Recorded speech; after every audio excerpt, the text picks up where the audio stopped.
Tonight, as you gently drift towards sleep, let me tell you a story about a very patient Earth, far beneath the oceans, under layers of quiet rock and ancient sediment.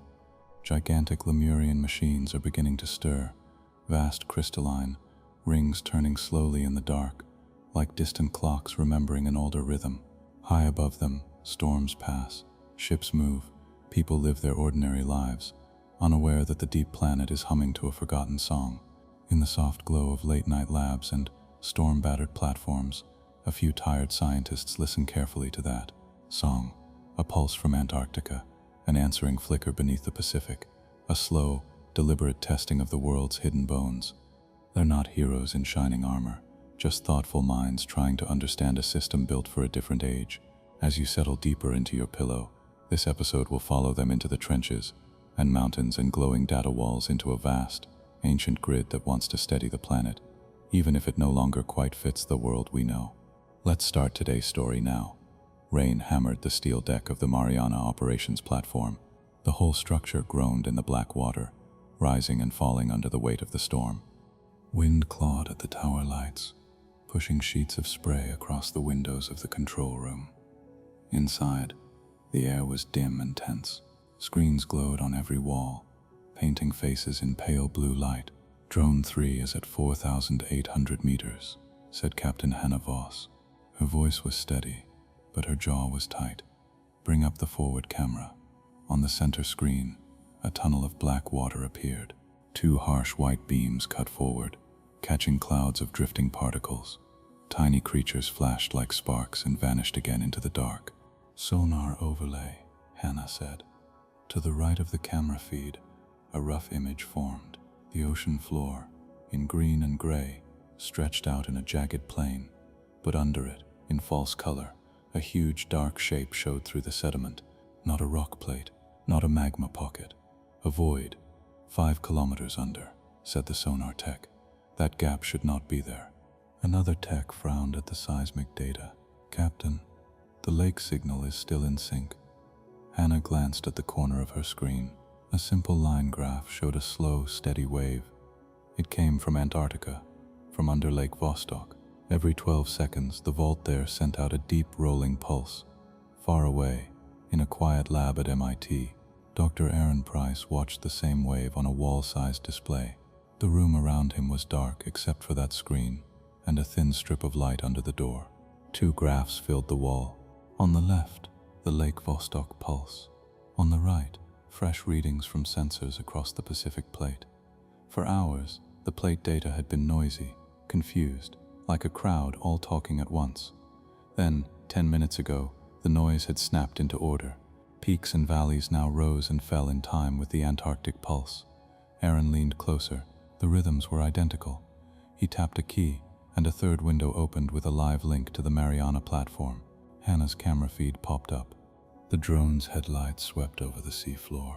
A dust cloud rose as the machine dipped lower.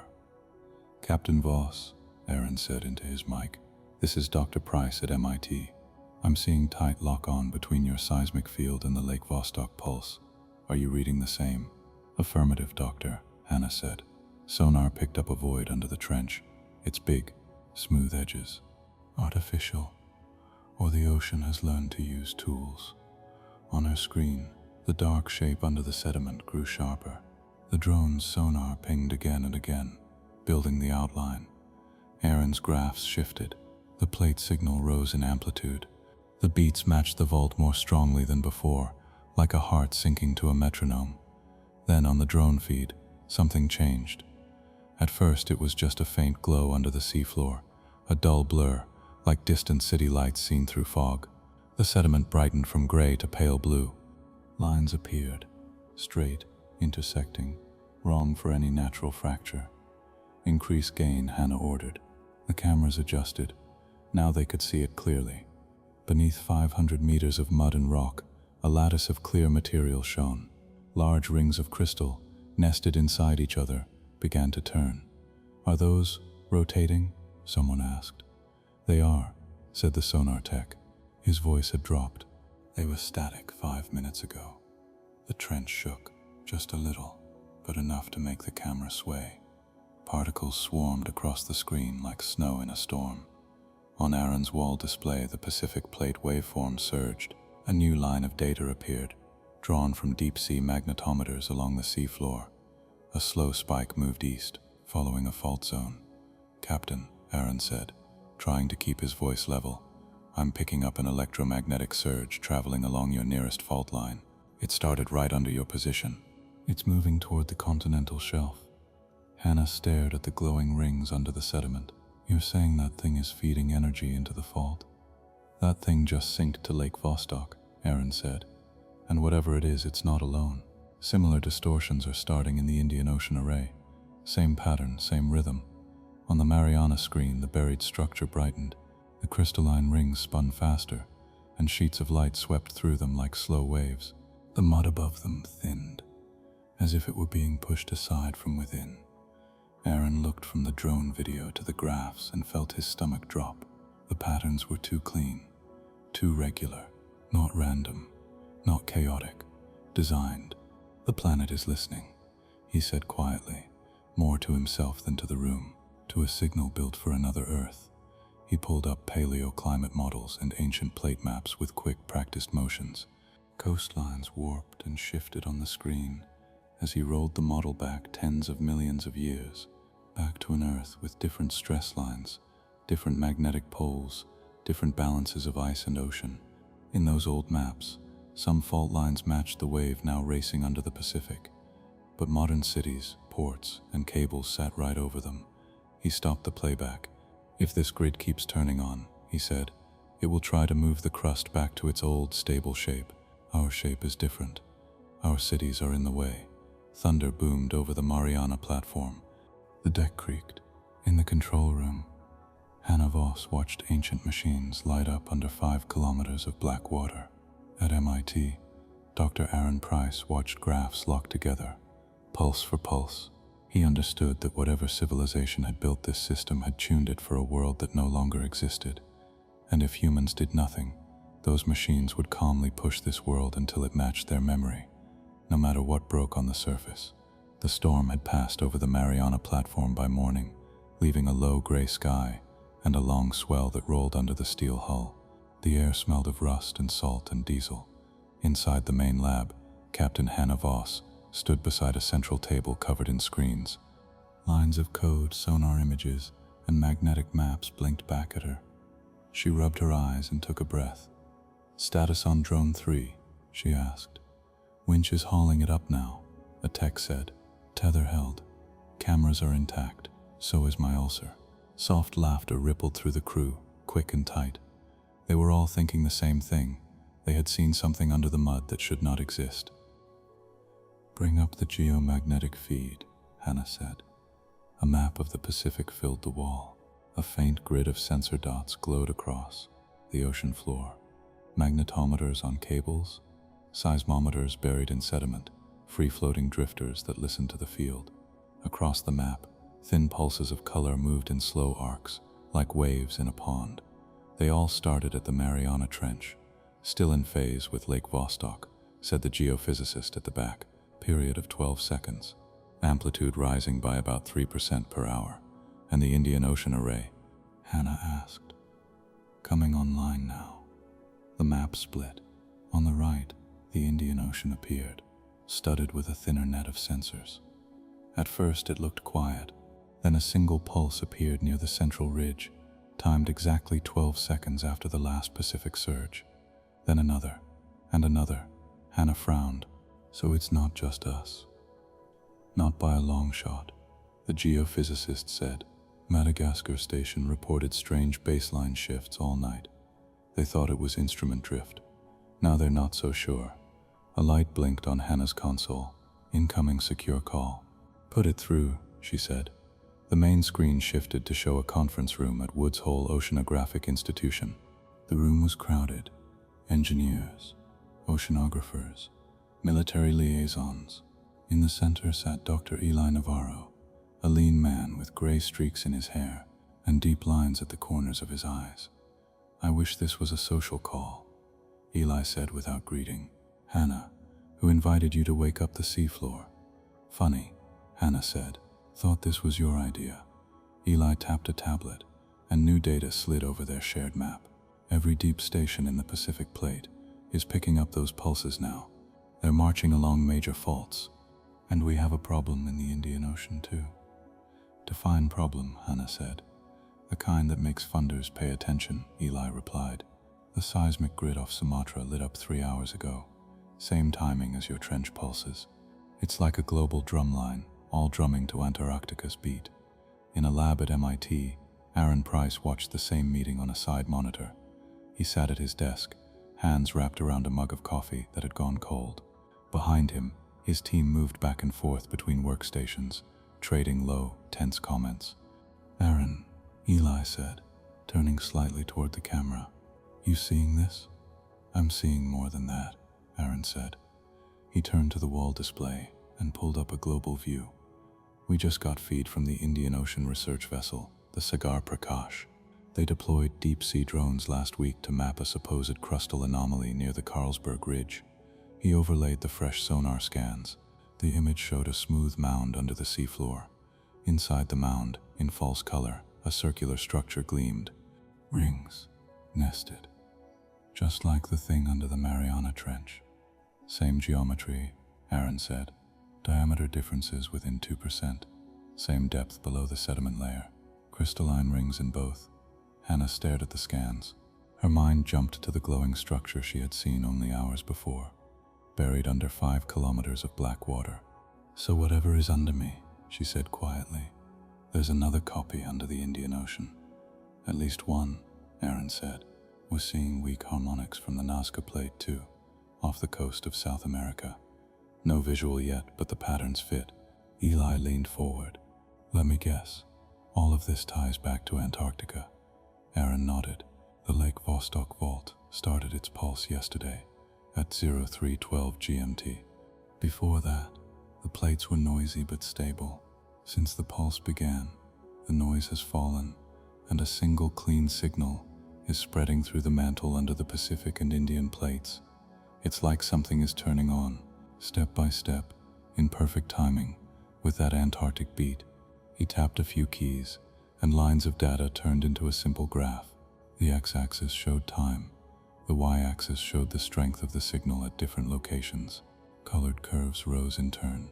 First Antarctica, then the Mariana Trench, then the central Indian Ridge.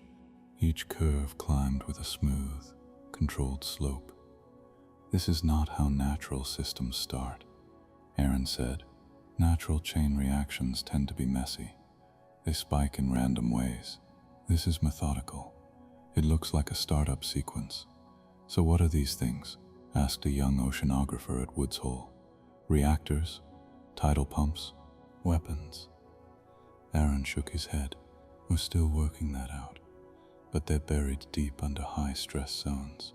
Their rings are aligned with the main stress vectors of each plate, and they're feeding energy not up toward the surface, but sideways, along faults. He switched to a simulation. A cartoon Earth rotated on the screen. Blue lines marked major fault lines. Red pulses traveled along them, spreading from grid nodes. This reminds me of something we found under Lake Michigan, Aaron said. Long tunnels, galleries, and energy channels. A whole underground layout that matched none of our old mines or caves. And then there's the Wyoming mountain structure we scanned last year. A vertical machine housing with rotating crystals buried under a synthetic peak. He highlighted 3 points on the globe: Lake Michigan, Wyoming, and Lake Vostok in Antarctica. These 3 terrestrial sites form a rough arc over the North Hemisphere, Aaron said. The seabed machines form a wider band along the equator and southern plates. Together, he paused, looking at the lines. Together, they look like a designed grid, a planetary scale network. Hold on, said Hannah, careful with words like designed. You're going to wake up the conspiracy forums. Those forums will get there with or without me, Aaron replied. We need to be honest in this room. The geometry is too clean. The timing is too precise. The way these machines are aligning electromagnetic flows with tectonic stress fields, it matches nothing from our own engineering history. But it matches each other, across oceans and continents. Eli rubbed his forehead. So we're talking about what? An ancient global engineering project. Aaron's eyes were tired but sharp. We always thought of plate tectonics as purely natural, random shifts over billions of years. But what if, at some point, a very old civilization decided that was not safe enough?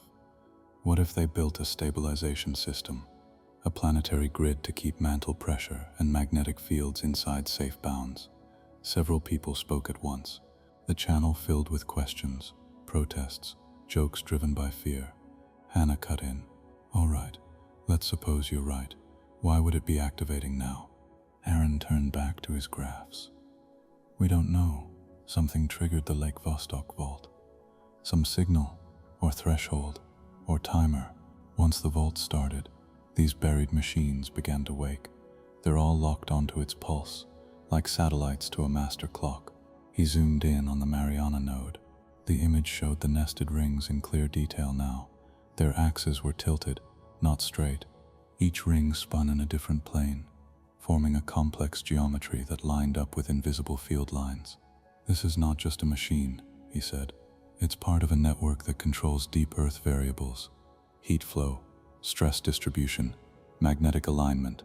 If they all reach full power, they could adjust how plates move and how the magnetic field is shaped. Adjust how? Eli asked. Aaron paused. We're still running models, but early runs say the grid is tuned for an ancient version of Earth's crust and core. That means it may try to correct our current shape, push plates toward old positions, realign field lines with ancient poles. He brought up a second simulation beside the globe. The left side showed modern coastlines and plate boundaries. The right side showed a model of plate locations from tens of millions of years ago. This is the target state, Aaron said, pointing to the ancient template. This is what our best guess says the grid is tuned for. This was stable for them. It is not stable for us. Well, Hannah said dryly, I for one enjoy cities not being torn apart by moving continents. About that, Aaron said, we've run some stress line forecasts. The first places to feel major changes, if this grid keeps ramping up, will be existing subduction zones and rift valleys. That means the Pacific Rim, the Himalayas, East Africa, parts of the Mediterranean, where a few billion people live. Silence filled the line for a heartbeat. Okay, Eli said softly. So we have a global machine network waking under our feet and under our ships. It is trying to help a planet that does not exist anymore, and in doing so it might wreck this planet for us. More or less, Aaron said. Can we shut it off? Asked the young oceanographer. That's what I'm trying to find out, Aaron said. So far, these machines are not responding to any known signal. Radio, laser, neutrino, gravitational noise, nothing. But we have one clue. The Lake Vostok vault responds to biological signals, to nervous systems. That may be the only interface they recognize. Hannah felt cold despite the warm, damp air of the platform. You're saying these things are built to talk to brains? Not just talk, Aaron said. Integrate. We saw it in Antarctica and under Lake Michigan. The vault used Naomi's nervous system as a bridge. The patterns we see now in the seabed machines match some of those early readings. The same style of field modulation, but larger and deeper. Eli folded his arms. We'll need more data before we even think about sending another person into that kind of field. I agree, Aaron said. For now we watch. We map. Woods Hole will run more drones from the Mariana platform. The Sagar Prakash will do the same in the Indian Ocean. My team will coordinate global sensor data.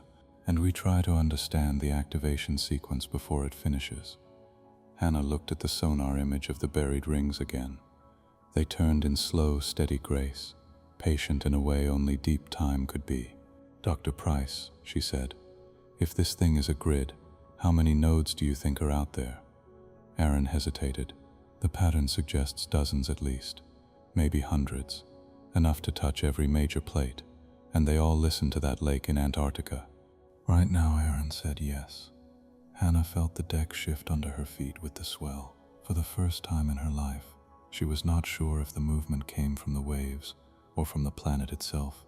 3 days later, Dr. Aaron Price stood in the main visualization chamber at MIT, staring at a planet that no longer matched the world outside. The chamber was a tall, round room with a dome ceiling that served as a wraparound screen. Today, the screen showed Earth cut open like a patient, crust, mantle, and core exposed in glowing slices. Vertical lines marked drill sites, dots showed sensor stations, arcs traced fault lines and heat flows. Around him, a small group watched in silence. His lead analyst, Mariah, a USGS seismologist named Dr. Singh, a Pentagon observer in a plain suit, who had not given her full name, and a remote link to Woods Hole and the Mariana platform. At the base of the display, 3 simple words glowed: Lake Michigan, internal map. Run the Lake Michigan overlay, Aaron said. The dome dimmed, then brightened with a new image. Narrow tunnels and long straight chambers appeared, drawn in blue light under the Great Lakes region. They spread out like the roots of a tree, all connected to a central shaft. Mariah tapped her tablet. These are the corridors we mapped last year, she said. Depth from 500 to 1500 meters. Walls lined with the same unknown alloy we found at Lake Vostok. No tool marks, no seams, perfect smooth surfaces, and no way to date them, Dr. Singh added. They don't corrode, they don't hold normal radiation signatures. They just sit there. Aaron nodded. Now bring in seabed machine Note 9. A second image faded in under the first. This time it was not a tunnel system, but a single massive structure buried under the Pacific Plate near the Mariana Trench. Rotating crystalline rings glowed in pale yellow. Power channels, measured by electromagnetic sensors, lit up in thin red lines. At first glance, the 2 images looked different. One was long and horizontal, the other was compact and radial. Rotate Node 9, Aaron said. Mariah spun the seabed structure 90 degrees. The rings now stood vertically, like a stack of hoops sunk deep under the crust. As the view shifted, subtle similarities came into focus. Scale to match corridor spacing, Aaron added.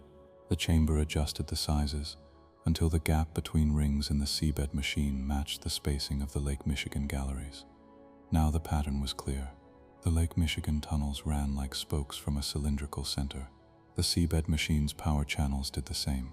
The cross-sections lined up almost perfectly. You see it, right? Aaron asked. The Pentagon observer nodded slowly. They're the same design. Same design language, Aaron said. Different use. Under Lake Michigan, we have empty corridors, access galleries, and channels with no large moving parts. Under the ocean, we have the same basic skeleton, but with full machinery in the core. Rings, field shapers, heat flow control. Dr. Singh stepped closer to the projected layers, eyes narrowed. So Lake Michigan is built on top of a machine like this, an access structure. Mariah tapped her tablet again. New data lines appeared. We compared the pattern of weak field perturbations around Lake Michigan with those around Node 9, she said. When you filter out human noise, cities, power lines, trains, you get a faint signature that matches. So yes, there is almost certainly a machine like this, under the Lake Michigan corridors, buried deeper, maybe 2 to 3 kilometers down. Why didn't we see it before? The Pentagon observer asked. Because it was off, Aaron said. Buried, cold, quiet. We were looking for static anomalies, not for dynamic ones. Now that the grid is waking, it's talking to its access housings. We can see the lines light up. The dome shifted again. A third image came into view. This one under the Rocky Mountains. It showed a tall, narrow shaft inside a mountain in Wyoming. Rings of crystal stood stacked up the shaft like rungs on a ladder. Every ring was anchored to the rock by strange fused material. Wyoming, Aaron said. We thought this was a one-off structure. Maybe a Lemurian temple, maybe a data vault. But when you align it with the Lake Michigan corridors and Node 9, he dragged the 3 images together. The Lake Michigan tunnels formed a flat, radial plane. Node 9 formed a dense core. The Wyoming structure formed a tall vertical column. When joined, they formed 3 views of the same pattern. Access above, machine within, housing around. It's the same architecture, Dr. Singh said. Horizontal access, vertical housing, deep machine. And then there's Antarctica, Aaron said. Lake Vostok is different, but related. Less a machine housing, more like an ignition switch, a control vault that tells the rest when to wake up. The Pentagon observer frowned. So what exactly are we looking at here? A full system, Aaron said. The vault in Antarctica sends the start signal. The access galleries in places like Lake Michigan allow biological control. The vertical housings like Wyoming shield machine cores near the surface. And the seabed nodes, Mariana, Indian Ocean, act as the main grid nodes in direct contact with the plates. On a side screen, Captain Hannah Voss appeared from the Mariana platform, her face lined from too little sleep. "Dr. Price," she said, "we just finished the latest scan run. You were right. Node 9 is not alone. We've mapped 4 more buried machines along this section of the trench. All share energy with each other. They behave as a single array." Eli Navarro joined the call behind her. Sagar Prakash is seeing the same in the Indian Ocean. It's not just isolated machines, it's clusters, node fields. We're seeing sympathetic oscillations all across the Pacific. Dr. Mark Perpi, Singh added from her spot in the chamber, small but growing. These arrays are shaking the plates in a very specific way. The Pentagon observer's jaw tensed. "Give me the short version. What is the military risk here?" Aaron turned to her. "The risk is not a weapon in the classic sense. No beams from the sky, no instant blasts. The risk is that the machines keep tuning the mantle and crust until Earth's shape starts to move toward an ancient stable pattern. That process will be slow on a human scale, but fast compared to geologic time. Years to decades, not millions of years. Slow motion disaster," Hannah said. "That's harder to bomb." The observer's gaze stayed on Aaron. "And we can just drop charges into these trenches and blow the machines apart?" Eli shook his head on the screen from Woods Hole. The first thing Hannah's team did was run penetration models. The cores sit under hundreds of meters of rock and several kilometers of water. Any nuke strong enough to crack them will also rip the plates, boil the ocean, and throw ash and vapor into the atmosphere. That's not a fix. That's a different global crisis. Aaron nodded. "And even if we could break a few nodes, we don't know if the grid would simply route around the damage. It seems built for redundancy. Break some, others may compensate, and increase load to keep the target state." The Pentagon observer exhaled slowly. "So we treat this as a global infrastructure problem, not a pure security problem." "Exactly," Aaron said. "This is planetary engineering at a scale we've never faced, which means we need to understand its design assumptions." He turned back to the dome. The view shifted to show an ancient Earth, continents in different places, sea levels higher, ice caps smaller. Overlaying this, thin lines traced the projected positions of the Lemurian machines and access sites. "This is an approximate reconstruction of Earth from about 60 million years ago," Aaron said. "Give or take 10 million, based on fossil records, paleomagnetism, and plate backtracking. When we place our known machine sites into this older map, something interesting happens. Red dots blinked into place. Most landed along old plate boundaries and hotspots. Every major grid node we have found so far," Aaron said, "sits in a spot that was important in this older configuration, not in our present one. The stabilization grid was tuned for this world, not ours." As they watched, the dome animation ran forward in time. Plates drifted, mountains rose, oceans widened. The red dots stayed in place, fixed in Earth's interior. Over millions of years, the world moved around them, shifting stress lines and field shapes. At some point, Aaron said, something shut the grid down. Maybe the Lemurians did it on purpose. Maybe their control structure failed. Maybe something hit the planet. Whatever happened, the machines stayed buried, cooling slowly while Earth changed above them. Now, after tens of millions of years, the ignition vault at Lake Vostok woke up and sent the start signal to machines built for a different Earth. Mariah looked up at the old and new maps side by side. "So they're trying to return the planet to a state that doesn't match anymore, like turning on climate control in a house after knocking down all the walls and removing half the rooms." "Good image," Aaron said. "And speaking of control, there's more." He brought up a fourth data set, deep core scans from the Wyoming mountain structure. These scans had been classified for years. The Pentagon observer's eyes narrowed as she saw them displayed so openly. "Has this been cleared?" she asked. "National Security Council signed off an hour ago," Aaron said. They want answers more than they want secrets right now. The Wyoming scans showed something new inside the vertical housing. Faint bands of material ran through the rock, from ring to ring. The bands were not stable metal or crystal, but something fuzzier, more complex. The analysis tags read, "Unknown bioelectro conduit." "We thought these were just field channels," Aaron said. "But when we compared them to Naomi's neural link patterns from Lake Vostok, we saw the same waveform signatures. The same handedness. These are biological signal paths." "You're saying that Mountain was built to carry a nervous system signal into a machine core?" Dr. Singh asked. "Not just carry," Aaron said. "Amplify, shape, turn a human-scale signal into something the planetary grid can use." On the dome, he traced a line from Antarcticus Lake Vostok to Wyoming to Lake Michigan to the Mariana Trench. "Put all this together," he said, "and we get a picture. The vault under Lake Vostok is the master ignition and control center. The Lake Michigan corridors and other shallow access galleries are where biological operators connect. The Wyoming mountain structure is an amplifier and translator. The seabed machines are the main grid nodes that actually move mantle pressure and magnetic fields." Hannah's image on the side screen looked even more tired now. "You're describing a control chain built to let a person talk to tectonic plates.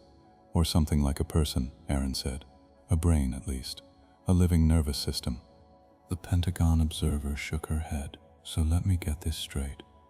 You think an ancient civilization not only built this grid, but sat inside it, drove it, like a pilot drives a ship?"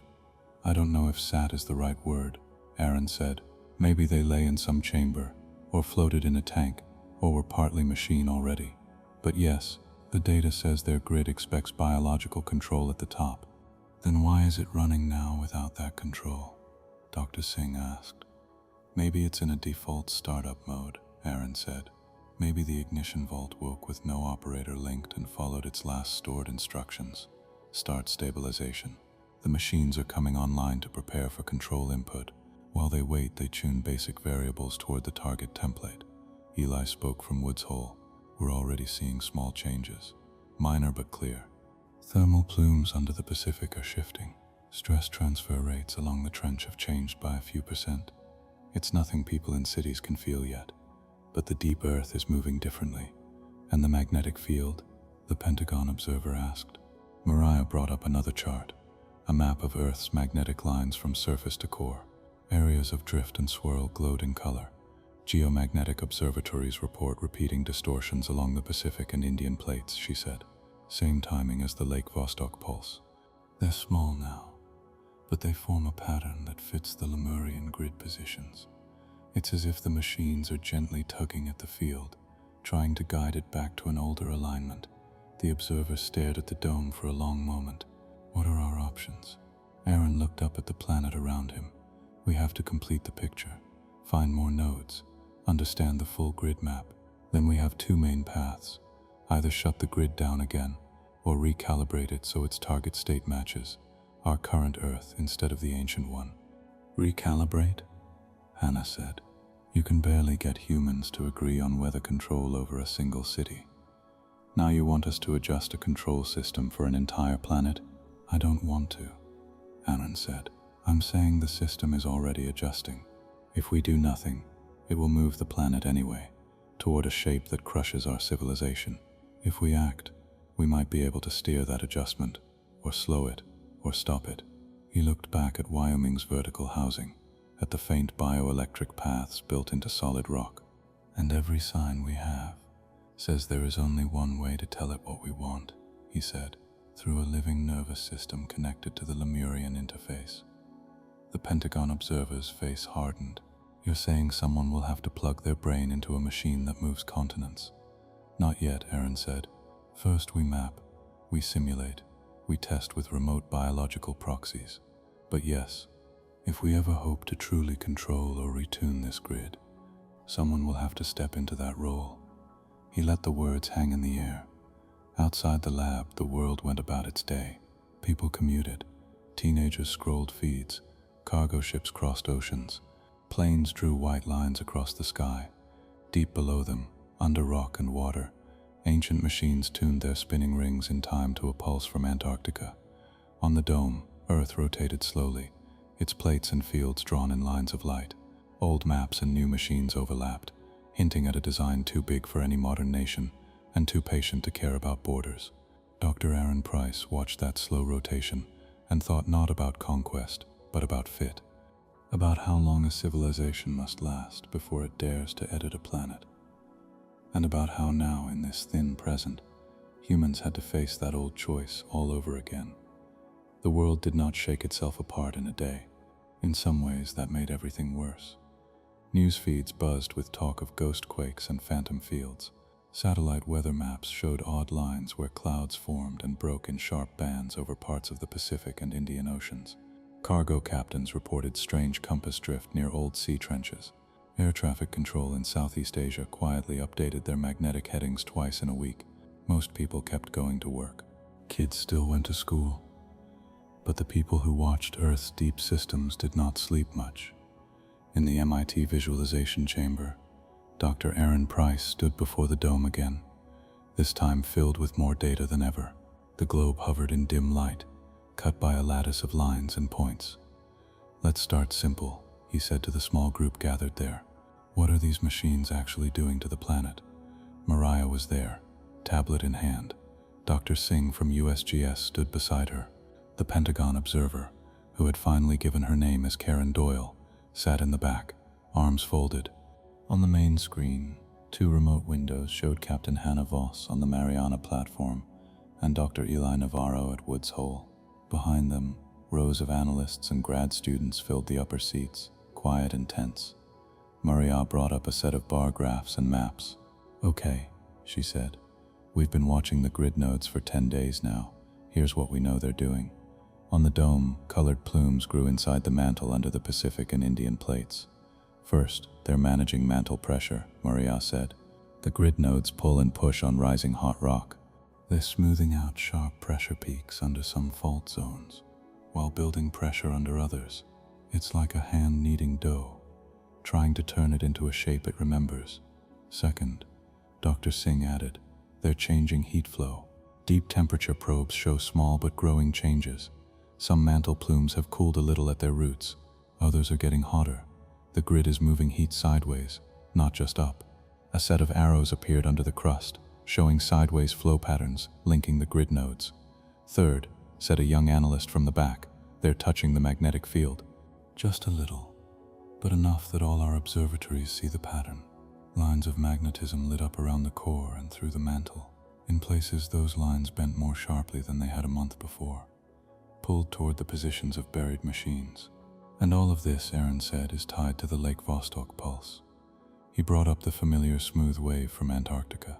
Every 12 seconds, the vault under the ice sent out a strong, low-frequency signal. That signal passed through rock, water, and air with little loss. "Think of this as the master beat," Aaron said.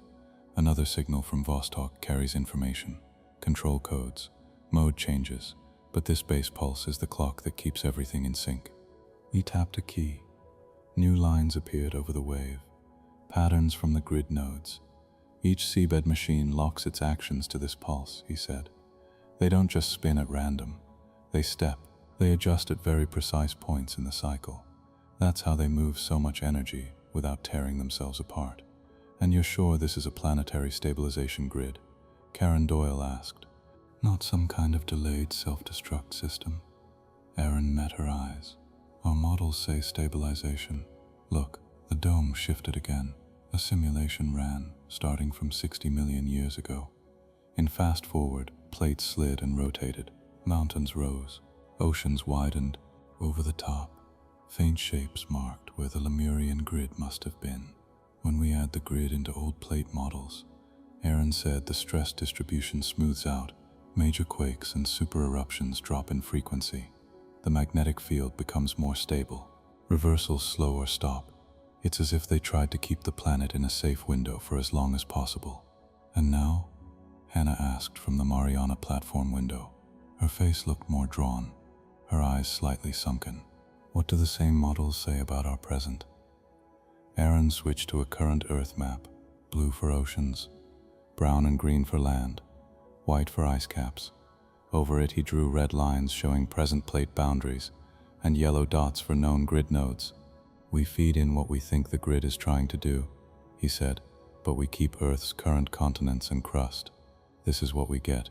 The simulation started. At first, the changes were subtle. Stress moved along faults. Heat rose in some regions and fell in others. Then, after a few simulated years, the differences grew. Subduction zones along the Pacific Rim get more active, Dr. Singh narrated quietly. Some mountain ranges grow faster. Old rift zones that are now quiet start to widen. On the dome, coastlines began to shift in slow exaggeration. Islands sank. New ones rose. A part of Southeast Asia tore along an ancient weak line. The Mediterranean squeezed tighter. The East African rift pulled apart faster. "Why is it so bad?" asked a voice from the back. A grad student, pale, rubbing a hand over his face. "Because the grid isn't asking what's on the surface," Aaron said. "It only cares about deep stability. For the Lemurians, that meant locking plates into positions that gave them long, quiet ages. But our continents have drifted since then. Where their grid wants a gentle subduction zone, we have cities. Where it wants a broad, evenly stressed shelf, we have our densest populations." He paused the sim and zoomed in on a strip of coastline where red lines showed new stress building. "If this runs unchecked," he said, "coastlines, cities, and infrastructure will be slowly forced toward that old balance. We're talking rising and sinking land, new faulting through populated areas, stronger megaquakes where we don't expect them, and a magnetic field that shifts poles without going fully chaotic. Not sudden, but relentless. A grind, not a crash. And there's nothing in the grid's behavior that says it knows or cares about us," Mariah added. "To it, we're just a thin layer of chemistry on top of rock." The room was very quiet. "Okay," Karen Doyle said at last. "That covers what and why. Now we talk about how. How do we stop or change this thing?" Aaron nodded. "We went back to the one place the Lemurian system clearly talked to us already, Lake Vostok." He brought up Naomi's old neural link data from the Antarctic vault. Jagged lines danced across the dome. Brainwaves, field shifts, impulse patterns. When Naomi connected to the vault, he said, "We saw a two-way exchange. Her nervous system sent patterns into the machine. The machine sent back a combined signal that carried both her activity and its own. It didn't just read her, it used her as part of its circuit." Mariah split the data into two colors. Blue for Naomi, red for the vault. In some places, the colors tangled so tightly they seemed to merge. At first, we thought it just blended her with some stored pattern, Mariah said, like plugging into an old drive. But now, with the seabed machines running, we know better. She overlaid new data from the grid nodes. The red of the vault activity lined up with similar patterns from the seabed rings. "It's the same signal family," she said. "The same language, if you like that word." Naomi's nervous system input looked like a tiny version of what the full grid is built to carry. "So the only control path is biological," Dr. Singh said. "Brains, nerves." Aaron nodded. "We tried everything else. Wideband radio sweeps, high-energy neutrino bursts, ground vibration patterns, deep EM modulation. The machines ignore it all. They only responded to Naomi, and not just to her in general, but to her nervous system directly tied into their field." Hannah frowned. "What about animals? Whales? Squid? Anything else that could fit that signal style?"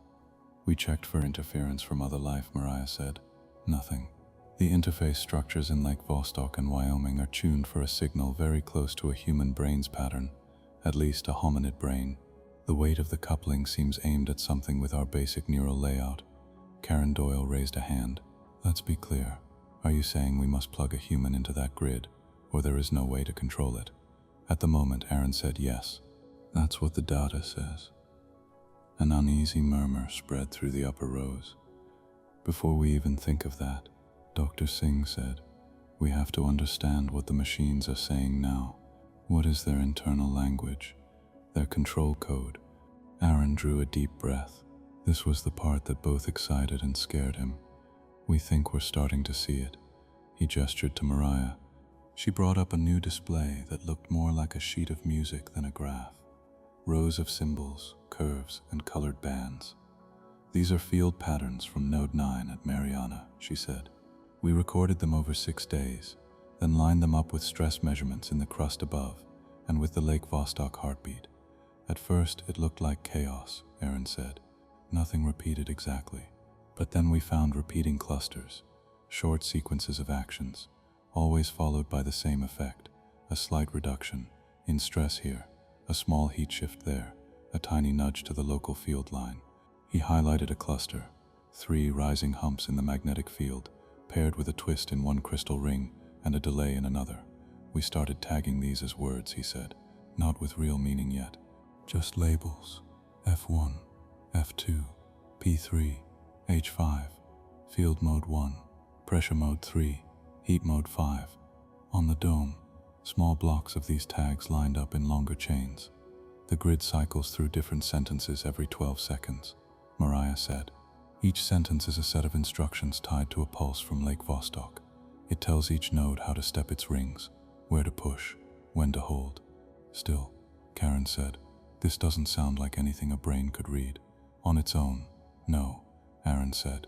But remember what Naomi reported from inside the vault. She didn't see numbers or lines. She described it as feeling waves of pressure, flows and pulls, direction without words, weight without mass, almost like moods of the planet. He knew that last part sounded strange. He said it anyway.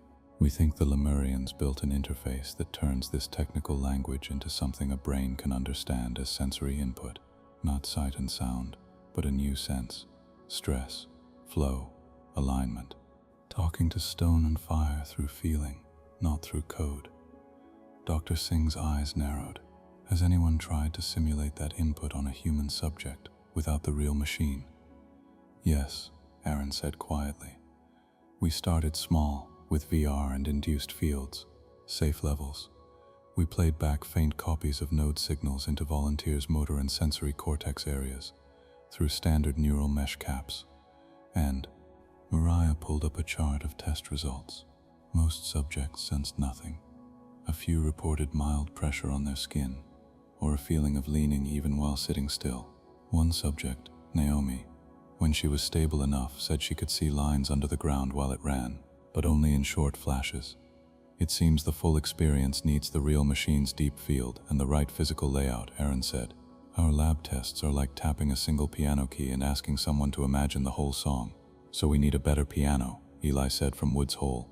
Something closer to the real interface, but still safe enough to test. That's what we've been working on, Aaron said. Enter the remote biological proxy. He brought up a model of a person-shaped frame lying inside a cradle of coils and plates. A shadow of a human nervous system floated beside it, its nerves drawn in thin light. This is our safe-ish interface design, he said. Instead of putting a subject directly in the Lemurian field, we put them in a shielded chamber at Wyoming. There we wrap them in a neural mesh suit that maps their brain and spinal signals in real time. Those signals drive an artificial proxy, an engineered nervous system grown in a lab, modified to handle much stronger fields. The model zoomed in on the proxy, long fiber-like cells wound through a flexible tube, bathed in a clear gel. The proxy sits in the Lemurian interface slot in the Wyoming mountain housing, Aaron said. It acts as a middle layer. The grid feels a nervous system with the right style of signals. Our human subject feels feedback from the proxy, translated down to safe levels. Dr. Singh tilted her head. Will the grid know the difference? We don't think it will. At first, Aaron said, to the machine, the proxy looks like a sensitive, long, strange brain. It will try to couple to it. Our systems will monitor every step and cut the link if anything spikes. And if we never even try, asked Karen, then we watch the grid reshape the deep earth and hope it doesn't break us, Aaron said. Or we try to bomb it and risk worse. I don't see a third path that does not involve talking to it somehow. Hannah looked like she wanted to argue, but her shoulders sagged instead. How soon can you test this proxy link? Aaron glanced at Mariah. We can have the first low-level test ready in a week, she said, but without a real human in the loop. We'll let the machines play with the proxy and just record. Then we cut it off and study the patterns. And if that goes well? Eli asked. Then we consider adding a human monitor, Aaron said. Someone who feels what the proxy feels, through the mesh, not controlling at first, just listening, learning the internal language of stress, flow, and alignment from the inside. Karen shifted in her seat. Who would sign up for that? No one answered right away. Aaron knew the answer he had been avoiding even in his own mind. He also knew he was not the only one thinking it. Let's focus on the first step, he said instead. Naomi is not stable enough for any of this yet. We start with the machines and the proxy alone.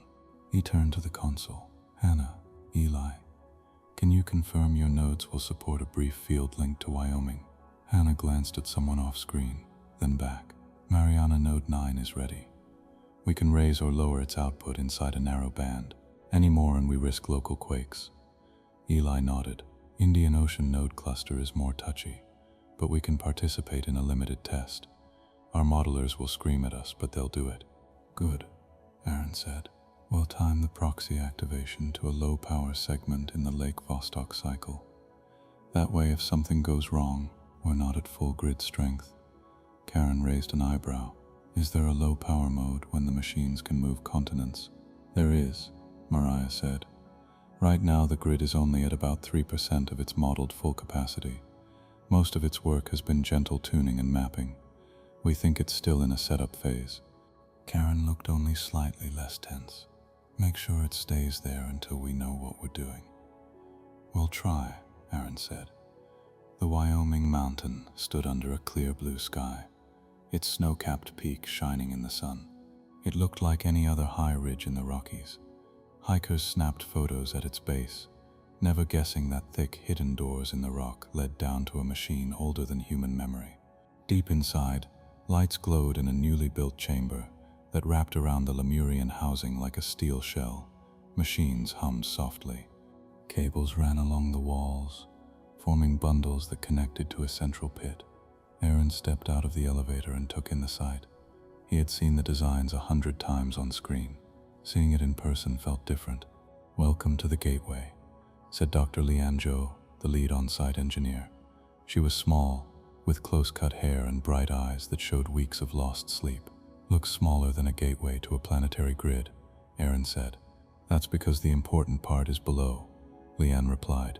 She pointed to the pit. A circular shaft dropped straight down for 20 meters. At the bottom, faint light shone. The top of the Lemurian vertical housing. Rungs of crystal rings climbed downward into darkness, anchored in rock. Suspended over the shaft on a set of trusses was the proxy cradle, a narrow bed of flexible material wrapped in coils, plates, and fine tubing.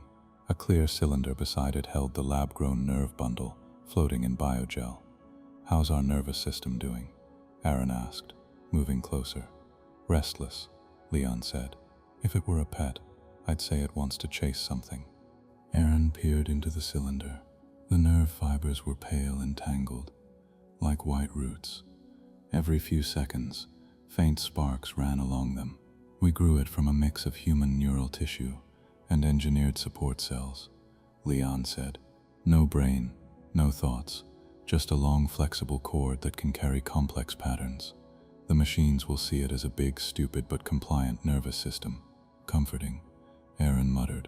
On a platform above the cradle, a thick ring of metal formed the shielded human bay. Inside it, padded supports and a mesh suit waited. No one touches that suit, Aaron said, more to himself than to Leon. Not yet. Not unless you order it, Leon said, or someone high above your pay grade does. He gave her a tired smile. That's what worries me. On the far wall, a large screen showed feeds from Mariana, the Indian Ocean vessel, Lake Vostok, and MIT. The Lake Vostok trace rolled along the bottom, its 12-second beat steady. Status? Aaron asked. Grid nodes are at baseline low power, Leanne said. Lake Vostok Vault is in stable mode. No new surprises in the last 6 hours. Let's hope that holds, Aaron said. He tapped his headset. All stations, this is Price at Wyoming. Proxy activation test will begin in 10 minutes. Confirm readiness. One by one, voices answered. Hannah from Mariana, Eli from Woods Hole, Mariah from MIT. a quiet tech from the Antarctic station at Lake Vostok. Aaron watched the Lake Vostok pulse. Each cycle felt like a drawn breath. He turned to Leon. Bring the proxy online. Neural baseline only. No link to the housing yet. Leon nodded to her team. Keys clicked. Soft tones chimed. The nerve bundle in the cylinder twitched as faint electrical waves ran through it. Proxy baseline established. A tech said, stable. Ready for external field contact. Lower it into position, Aaron said. The cradle, proxy cylinder attached, began to descend on quiet motors. Slowly, it slid down into the shaft, stopping just above the topmost Lemurian ring. At this range, Aaron could feel a faint pressure in his ears, like the air before a storm. Field reading, he asked. Lemurian housing is at background level, Leon said, reading from a display. No active coupling yet. The machine is watching, if it does that. Aaron looked at the Lake Vostok trace. Another pulse rolled past. All right, he said into his mic. On the next Antarctic beat, we'll send a knock pattern down the Wyoming ring. Just a weak-shaped signal on top of the normal pulse. Grid nodes, stand by to log and hold. Do not amplify without my call. Mariana standing by, Hannah said. Indian Ocean standing by, Eli said. Aaron nodded to Leanne. Send the knock. Leon's fingers danced. In the control room at Lake Vostok, a tech injected a tiny pattern into the vault's next pulse. That pattern rode along with a normal 12-second wave, slipped into the crust, and reached Wyoming a fraction of a second later. The Lemurian rings in the shaft shivered. Meters spiked. The air in the chamber seemed to thicken. The proxy bundle flared with sparks, then calmed. Contact, Leon said quietly. Housing has noticed the proxy. On the dome at MIT, Mariah watched the same event in abstraction. A small blip where the grid's internal language greeted something new. It's testing us, she said over the link, sending low-level hello patterns, sampling the proxy's response. Back in Wyoming, Aaron stared at the readouts. The proxy's nerves flashed with the same style of patterns they had seen in Naomi's link, but stronger. What's the field intensity at proxy surface? He asked. 6% of Naomi's max exposure, Leon said, well within safety margins. Machines are being gentle, for now. Let it run for 2 minutes, Aaron said. Somewhere in that dance, the grid was speaking in its own way. Testing, aligning, setting up a channel. 2 minutes, Leon said, cutting external field. She hit the key. The Lemurian rings settled. The pressure in the air eased. The proxy's glow faded to a soft, random flicker. Link closed, she said, proxy intact. No runaway patterns. Relief flowed through the room. Soft clapping rose from the upper seats at MIT. Good work, Karen said from the back of the dome. We poked the dragon and it did not burn us. For a first step, that matters, Aaron said. Now we see what it said. For the next 6 hours, teams at MIT, USGS, and Woods Hole poured over the recorded data. Lines became shapes. Shapes became clusters. Clusters became tagged patterns. This is interesting, Mariah said to Aaron, zooming in on a section of the proxy signals. Look here. The machine's first wave into the proxy matches the setup sequence we saw when Naomi touched the Lake Vostok interface.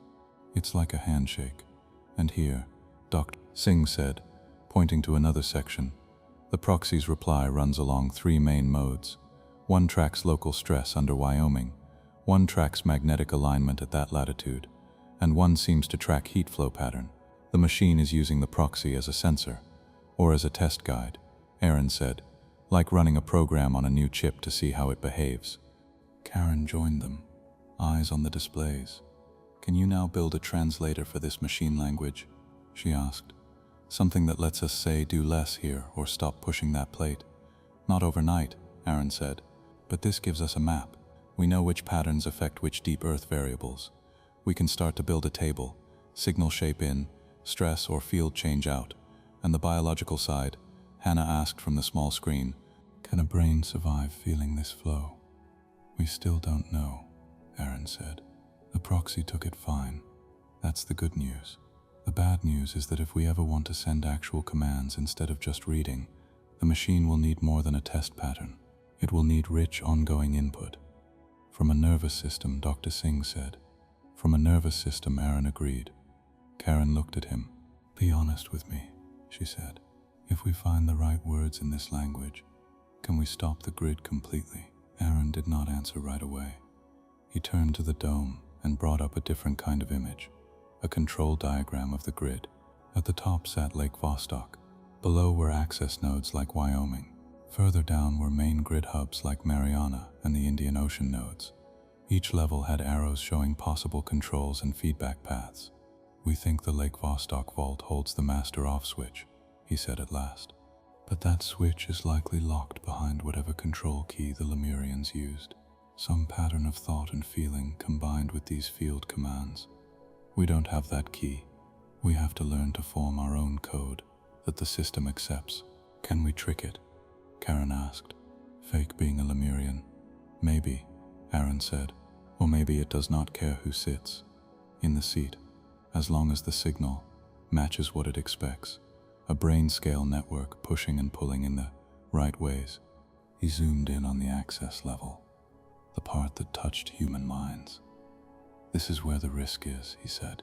To change how the grid shapes mantle pressure, heat, and field lines, someone will have to feel all those variables at once. Hold them in awareness long enough to send a steady correction. And the grid is not small. It touches every plate, every deep current, every field loop. Mariah swallowed. It's like asking a person to juggle the whole planet in their head for a few minutes. It might be less if the interface does some of the work, Aaron said. But even with help, the scale is huge. And if they fail, Hannah asked. Then the grid runs its default program, Aaron said, and we keep drifting toward that ancient equilibrium, maybe with a few dents and pauses from our interference, maybe with some parts of the world saved and others worse off, or the person's mind breaks under the load and the machine goes back to waiting. No one spoke. After a moment, Karen said, You sound like you think someone will try anyway. Aaron looked up at the dome, at the slow, steady lines of data that traced Earth's beating heart. He thought of Naomi, lying in her hospital bed, mind fragile after Vostok. He thought of the billions of people who had no idea that deep under their feet, stone and fire were learning new steps. I think, he said quietly, that if we reach a point where the grid is clearly going to tear apart half, our coastal cities, unless someone acts, more than a few people will step forward. I'm not saying they should, I'm saying they will. He did not say that part of him already knew he would be in that line. For now, he added, his voice firmer, we stay in the learning phase. No one plugs directly in. We use the proxy, and we map this language until we can predict its effects with high confidence. We need to understand how the grid moves stone and fire before we dare ask it to do anything different. He turned to Karen. Can you hold the political side long enough for that? She held his gaze. I can try. But if a megaquake hits a city earlier than your models predict, or a pole shift starts to scramble global grids, the calls to do something will get loud, and not all those calls will be careful. Then we have to move faster than plate drift, Mariah said. Aaron gave a tired half smile. At least we know the beat. 12 seconds, over and over. That's our clock. On the dome, the Lake Vostok wave rolled on. Deep below Antarctica, the vault kept pulsing. Deep under the oceans, crystalline rings turned, shaping heat, stress, and magnetic lines. In a mountain in Wyoming, a lab-grown nerve bundle floated in the dark, waiting for the next time stone and fire reached up, seeking a mind to complete their circuit. Snow fell in slow, lazy flakes over the Wyoming mountain. From above, it was just another winter day in the Rockies. Pine trees dusted white. A few hikers on the lower trails bundled up and cheerful. A hawk circling in the thin, cold air. Deep inside the mountain, nothing felt peaceful. Fluorescent lights glared off metal walls. Fans hummed. Screens flickered with shifting lines of data. Men and women moved quickly through narrow halls, carrying tablets and cables. In the main control room, Dr. Aaron Price stood with his hands on the back of a chair, staring at the central display. His jaw was tight.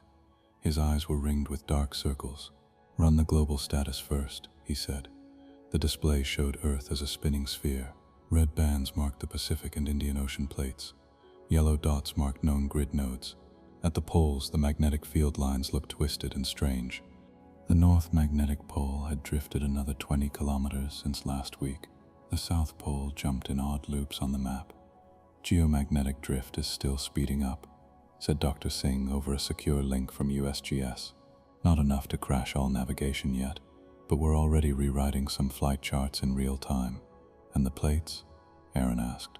Nothing huge, Singh said. No megaquakes. But the whole Pacific Rim is different. Stress is sliding faster along some faults, slower along others. We saw a quake off Chile that should have been a 6.0. Our model said 6.0. It came in at 4.8 instead. The grid bled off some of the strain before it snapped. Helping us in some places, Aaron said, hurting us in others. Images flashed. Flooded streets in Jakarta, where minor uplift had pushed high tides higher. Cracked roads in East Africa, where the rift zone was stretching faster than before. Strange standing waves in the Indian Ocean, where ocean currents now crossed new deep ridges in odd ways. Long before these changes start to hit big cities, asked Karen Doyle. She sat on a stool in the corner of the Wyoming room, eyes on the global map. In some ways they already are, said Mariah from MIT, her face on a side screen. Harbor depths, flight paths, undersea cables, they all depend on a certain shape of Earth. That shape is bending, slowly but faster than it should. And the grid's power level? Aaron asked. Up to about 7% of our estimated maximum, Mariah said. It's still in a setup phase, but the machines are taking on more load every day. Aaron stared at the spinning Earth. We're running out of time to just watch, he said. We need to move from listening to talking. He turned away from the display and looked around the room. On one wall, feeds from the Mariana platform and the Indian Ocean vessel Sagar Prakash showed rolling seas and gray skies. Captain Hannah Voss stood at her console on the platform, arms folded. Beside her, Dr. Eli Navarro watched his own screens at Woods Hole. His hair looked more gray than before. On another wall, a feed from Lake Vostok showed a dim, underground chamber of ice and metal, with the faint glow of the vault far. In the back, the Antarctic techs looked tiny in their heavy suits.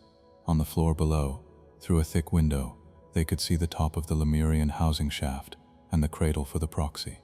The nerve bundle floated in its clear cylinder, now thicker and more complex. It pulsed with slow, faint light, like a jellyfish in the dark. Proxy has handled 3 test sessions so far, said Dr. Lee and Joe, standing beside Aaron. The grid touches it, sends patterns, reads patterns, then lets go when we cut the link. No runaway events, no wild spikes. And we've learned a lot from those tests, Mariah said. She brought up a series of charts. We've mapped dozens of basic words in the grid's language. We know how it signals reduce stress here and shift heat there and nudge this field line. We don't know the whole grammar yet, but we can recognize common phrases. Have we tried telling it to do something? Not yet, Aaron said. So far, we've only listened. That has to change, Hannah said from Mariana. We just recorded a stress jump along the Japan Trench that did not match any storm or tide. It was the grid. If that had lined up with a natural quake, the results could have been ugly. Same with us, said a scientist from the Sagar Prakash. Minor quakes under the Indian Ocean are showing weird tails, aftershocks that don't fit.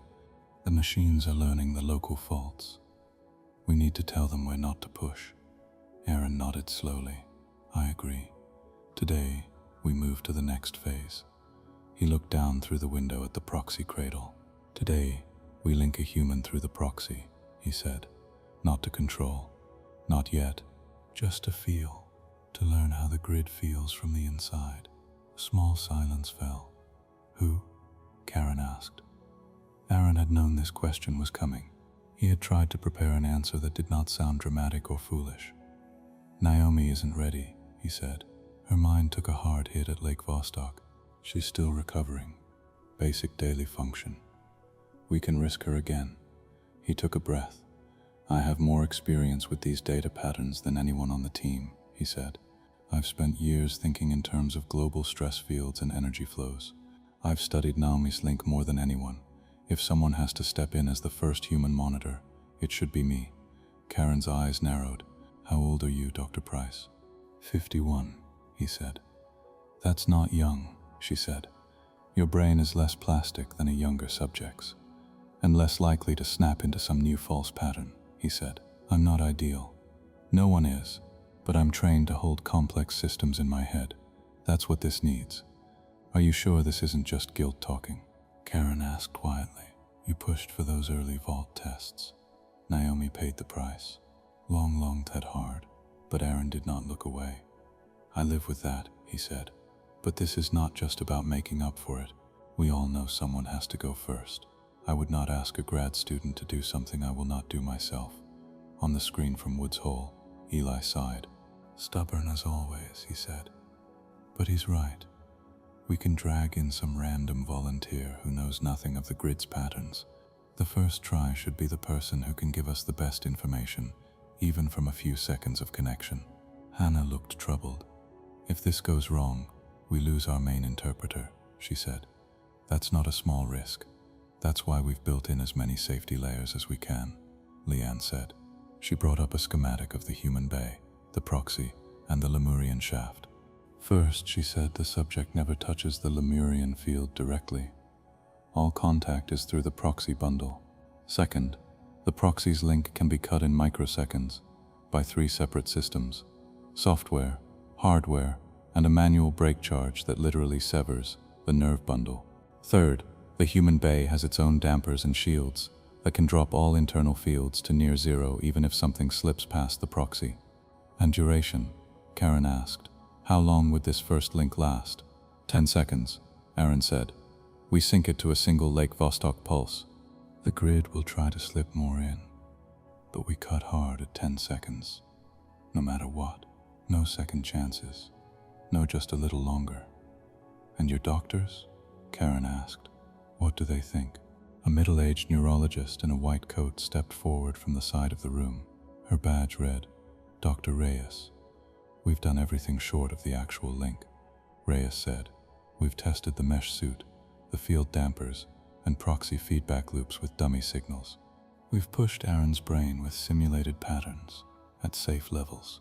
His scans show high but healthy plastic response. No signs of hidden weakness. She looked at Aaron. That doesn't make it safe. It just makes it less unsafe. This is still a leap. Aaron gave her a small, tired smile. The whole grid is a leap, he said. If we sit on our hands, it will jump without us. Reyes sighed. I know. I'm just doing my job and telling you that your brain is not a toy.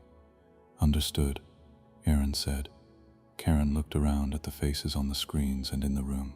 Anyone strongly against this? She asked. Hannah opened her mouth, then closed it. Eli looked away for a moment, then shook his head. No, Eli said. I hate it. But I don't have a better plan. Same, Hannah said quietly. Karen turned back to Aaron. All right. You have limited approval, she said. 10-second link, full monitoring. If anything looks wrong, we cut. If you try to override that call, we ignore you. I wouldn't blame you, Aaron said. He looked down at the proxy, then at the human bay above it. Let's get ready, he said. The human bay felt like the inside of a clean white coffin. Aaron lay on his back on the padded frame, straps crossed his shoulders, chest and legs. Thin bands wrapped his fingers. A mesh cap hugged his scalp, its tiny sensors cool against his skin. Fine wires ran from the mesh down into the frame and out through the wall. Dr. Reyes stood beside him, checking numbers on a small screen. Heart rate a little high, she said. Understandable. Breath slow and deep. Aaron obeyed, drawing air in through his nose, letting it out through his mouth. Above his face, a ring of metal and composite formed the bay's inner shell. Tiny vents hissed softly, sending out a faint breeze of cooled air. Around that, unseen but felt, sat layers of field dampers, coils and shielding. Through a narrow window to his left, he could see only a slice of the shaft and the top of the proxy cradle below. The nerve bundle shimmered faintly.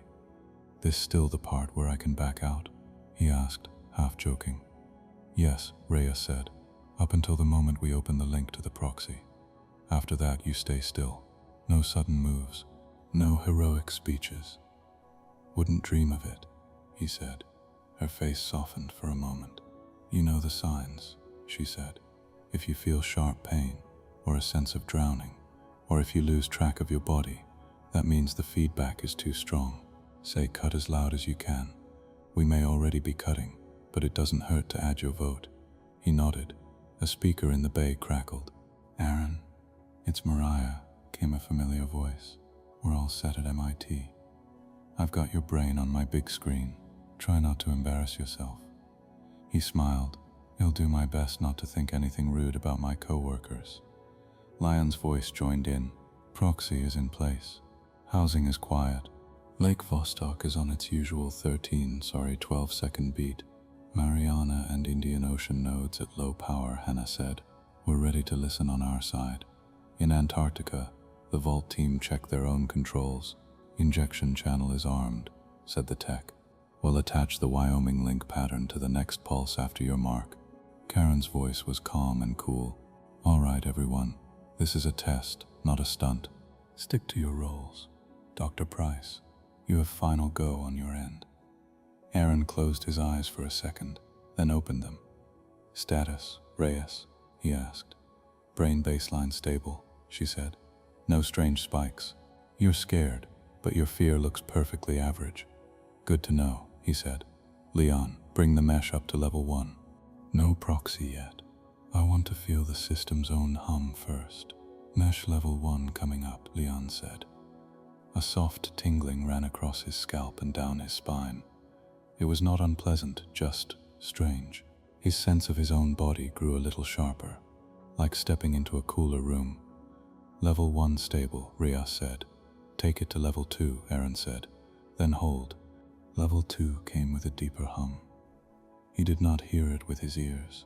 He felt it in his bones. The world outside the bay seemed to move a little faster, even though he knew it had not changed. Heart rate is up again, Reyes said, still in safe range. Aaron took another slow breath. Mesh at level 2, Leon said. Ready for proxy sync on your call. Aaron stared up at the white ring. Okay, he said. This is it. He looked toward the narrow window, at the faint glow of the proxy. Start gentle coupling with the proxy, he said. No Lemurian link yet. Just join my mesh to the nerve bundle through our own systems. Copy, Leon said, bringing proxy circuit online. For a moment, nothing happened. Then, slowly, he felt a reach. It was not like a hand, not like a voice, just a sense that his skin extended a little farther than before, as if his body was a shadow stretched down through the shaft toward the bundle. Describe what you feel, Reyes said. Like my arms are longer, he said softly. Not in space, in attention. I can touch the proxy by thinking about it. That matches the mesh model, Mariah said over the speaker. We're mapping your motor and sensory areas to the proxy's input. You're not moving it yet, but your brain is claiming it. He tried to move a finger without moving the real one. In his mind, he pictured the proxy's nerve fibers twitching. On the monitor, the nerve bundle flared. We saw that, Leon said. You just drove a little current through the bundle. Proxy's responding. So far, so good, Karen said. Aaron smiled faintly. Feels like learning to move a phantom limb, he said. Ours this time. All right, Leon said. We can keep this link up for hours. But today we don't have hours. Next step is the real thing. The Lemurian field, Aaron said. Yes, Leon said. On your mark, we tell Lake Vostok to send the modified pulse, and we open the window between the housing and the proxy. The grid will notice. Everyone fell silent. Aaron swallowed. His throat felt dry. Let me have 10 seconds with just the proxy and mesh, he said. No outside touch. I want to make sure my mind is not already slipping. 10 seconds, Reyes said. He lay still. His sense of the proxy grew clearer. If he relaxed his focus, it faded. If he concentrated, it brightened. It felt a bit like flexing a muscle he had not known he had. Okay, he said. I'm good. He took one more breath. "Mark," he said. "Lake Vostok. Send the link pulse on the next beat. Wyoming. Open the housing field to the Proxy at low gain. All stations, start the 10-second count when I say start, not before. Copy." Came voices from Antarctica, Wyoming Control, MIT, Mariana, Indian Ocean. Aaron stared up at the white ring. "Start the Lemurian link," he said. Far under the Antarctic ice, a tiny pattern rode the next pulse from the vault. It traveled through rock and mantle, along paths the grid had been shaping for weeks. In the Wyoming shaft, the Lemurian rings woke. Air pressure in the bay seemed to vanish and then return. A deep, heavy presence rushed up through the shaft and curled around the Proxy like invisible hands. The nerve bundle exploded with light. "Field at Proxy surface climbing," Leon said sharply. 7%. 8. "Hold," Aaron said. "Don't cut yet." And then it hit his mind. It was not pain. It was not sound or light. It was weight. Suddenly, his sense of down was not just under the mountain. It stretched through the crust, into the mantle, all the way to the core. He felt heavy and empty at the same time, like he was standing on the surface of a star. "Describe," Reyes said, her voice tight. "Pressure," he said through clenched teeth, "like someone put the whole earth on my chest, but soft. It's layered." He felt flows, not of water, but of something thicker. Heat, moving in slow rivers under the plates. Stress, sliding along fault lines like invisible ice. Colors appeared behind his closed eyes, but they were not colors he had words for. They stood for directions, for kinds of strain, for hot and cold in spaces that had no air. Starting the 10-second count, Karen said firmly, 10, 9. Aaron tried to breathe slowly. Each inhale felt like pulling on a rope that ran through the mantle. Each exhale felt like letting go of a tension line. The grid's voice was not a voice. It was a pattern. It pushed and pulled at his awareness in sets, like chords on a piano. Each set carried meaning, but not in words, more like a change in the shape of a room. He felt the Pacific as a broad, deep weight on one side of his mind, the Indian Ocean as a narrower, hotter band on another. Faults shone as bright cuts. Ridges hummed as low, steady tones. 8, 7, Karen counted. Aaron did not hear the numbers clearly. He was too busy not being lost. He felt something under him ask a question. It came as a twist in the field, a slight tightening around the Proxy. The grid was probing. What are you? Where do you fit? He did not know how to answer, but his brain did something on its own. Years of studying stress maps, heat flows, and field lines kicked in. His mind reached back through the mesh and Proxy with its own pattern. He pictured the Earth as he had always modeled it, plates in motion, arrows of stress, swirling lines of magnetism, not as the Lemurians had known it, but as humans did now. The weight around his awareness shifted. For a moment the field brightened in surprise. 6, 5. Karen's voice sounded far away. He felt a strange alignment, like two different maps of the same land sliding almost into place. The grid saw him. Just for a heartbeat, he felt its full depth. The entire planetary network brushed against his mind. Not fully, not all at once, but enough. He felt ancient positions of continents, like ghost shapes under the current ones. He felt the memory of a calmer field, of poles that hardly moved for eons. He felt the grid's purpose: keep the deep earth from wild swings, protect the crust from sudden breaks, extend the quiet times. He also felt that his version of Earth did not match what it wanted. 4, 3. He tried to send one clear idea back through the Proxy. Not that Earth anymore. New shape, new balance. Don't force. He had no idea if the grid would understand. Something in the field seemed to tilt. Pressure along one fault eased. Heat under part of the Indian Ocean shifted sideways instead of up. Then the weight started to crush in. His sense of self began to spread too wide, pulled toward every plate and every line at once. His body felt like it was dissolving into flowcharts. 2. Cut, Reyes shouted. I said cut, Karen echoed. Leon hit the first key. Software severed the signal. The grid tried to grab tighter for a fraction of a second, then dropped. A shaped charge blew in the proxy line, physically cutting the nerve bundle near the connection point. The bundle's light died down to a faint shimmer. Dampers around the human bay fired, flooding the chamber with counterfields that pushed back the last traces of the Lemurian touch. The weight vanished. Aaron gasped, air rushing into his lungs as if he had been underwater. His vision blurred, then cleared. His heart pounded. Mesh levels dropping, Reyes said, voice sharp but controlled. Brain waves high but coherent. No seizure activity. Aaron, talk to me, Mariah said over the speaker. Say something rude about your boss. He managed a weak laugh.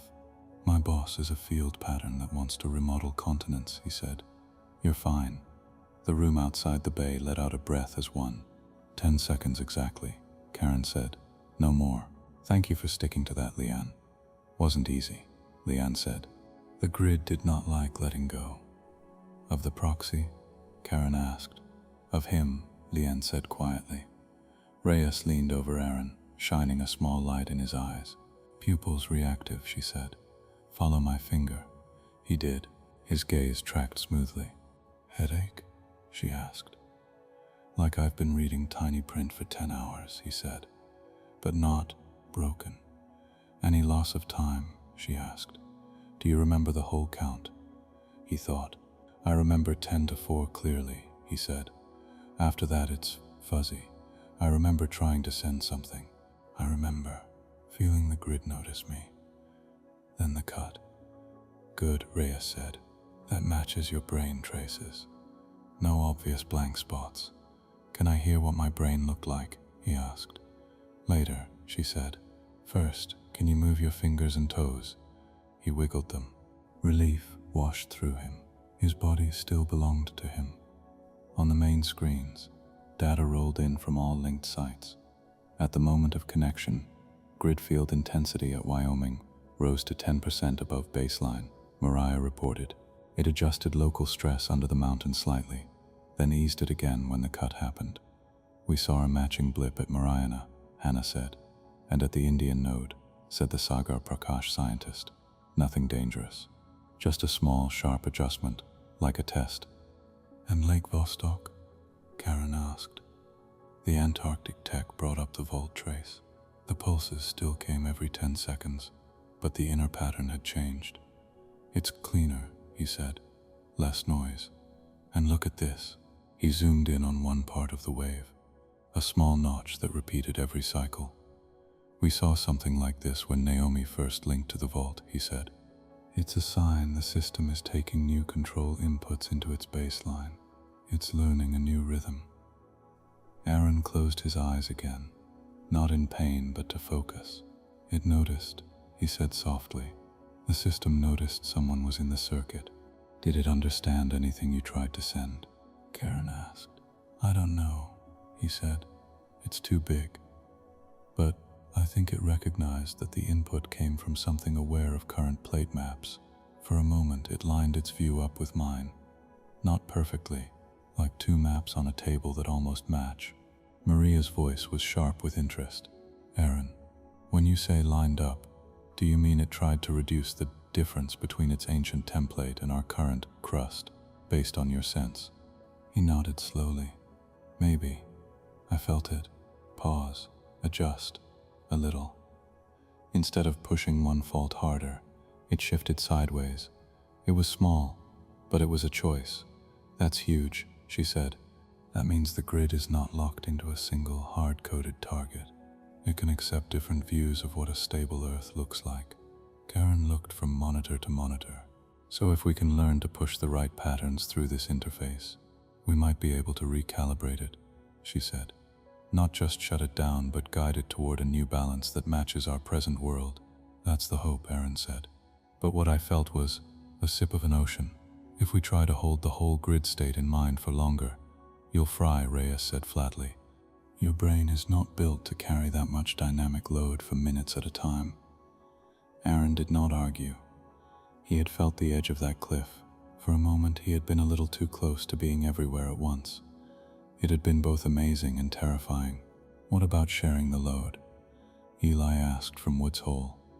More than one person in the circuit at once. Spread the stress. Lemurian housing only has one main slot per node, Leon said. But the Lake Michigan corridors had multiple galleries. The Wyoming structure might be just one branch. There could be other access housings built for multiple operators. And even if not, Mariah said, we might be able to use layers. One human at the top, proxies under them, machine learning systems under that. No offense, Aaron, but we don't have to do this all with your gray matter. None taken, he said. Karen leaned forward. First week's priority. Analyze this 10-second session in extreme detail, she said. Every spike, every alignment. Build the best model of this language of stress, flow, and alignment that you can. Then design a control test small enough that if it fails, no one dies. Agreed, Aaron said. And you, she added, looking directly at him, are not going back in until we finish that analysis. That means days, not hours. Understood? His gut reaction was to argue. Instead, he made himself nod. Understood, he said.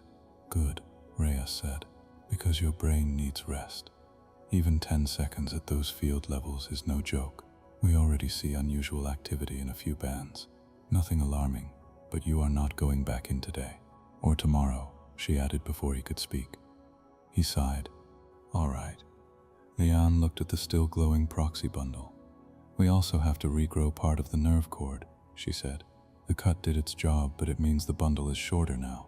Next time we might need more slack. Hannah glanced to the side on her screen, then back. For what it's worth, she said. Thank you, Aaron. You just did what most sane people would never dream of doing. I'm not sure sanity had much to do with it, he said. Welcome to our line of work, she replied. Later, after the doctors cleared him to sit up and drink water, Aaron joined the others in the main control room. He moved slowly, like someone who had just run a race. On the main display, a replay of his brain activity ran side by side with the grid signals. Maria's voice came through from MIT. Look here, she said, highlighting a section. At 3 seconds into the link, when Aaron first felt the mantle flows, his gamma waves spiked in a very specific pattern. The grid's local field matched that shape 2 cycles later. And at 7 seconds, Dr. Singh added, we see a clear drop in modeled stress under one segment of the Indian plate, lined up with a ripple in Aaron's frontal lobe activity. Correlation is not control, Karen said, but it's more than random. It's a start, Aaron said.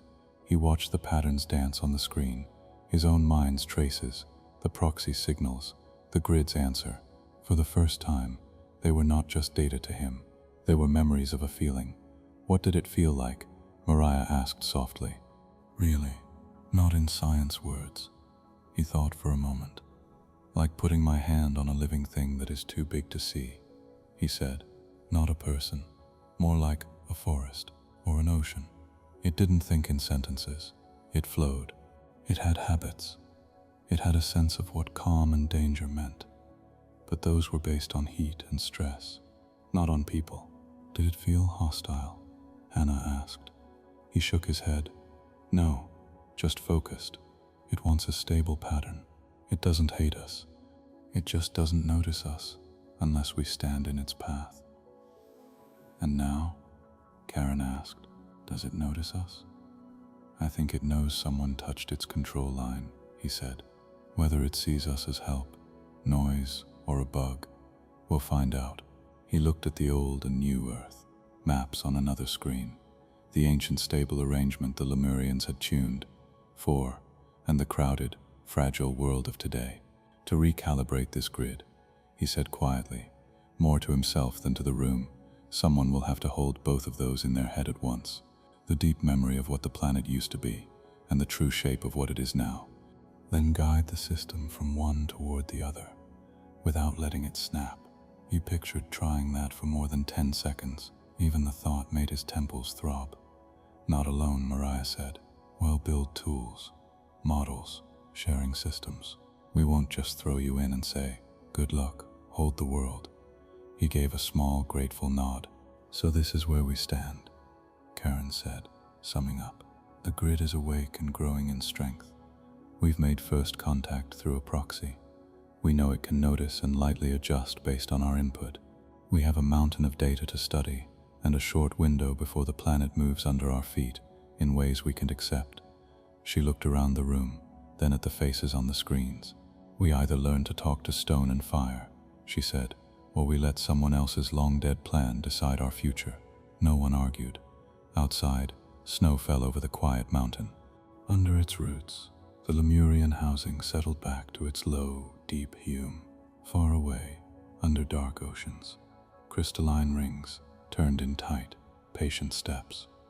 Under the Antarctic ice, the Lake Vostok vault pulsed every 12 seconds without fail, and in a lab full of light and tired people, raw data from 10 seconds of contact scrolled past, hinting at a new kind of language, one that tied a human mind to the moving heart of a planet.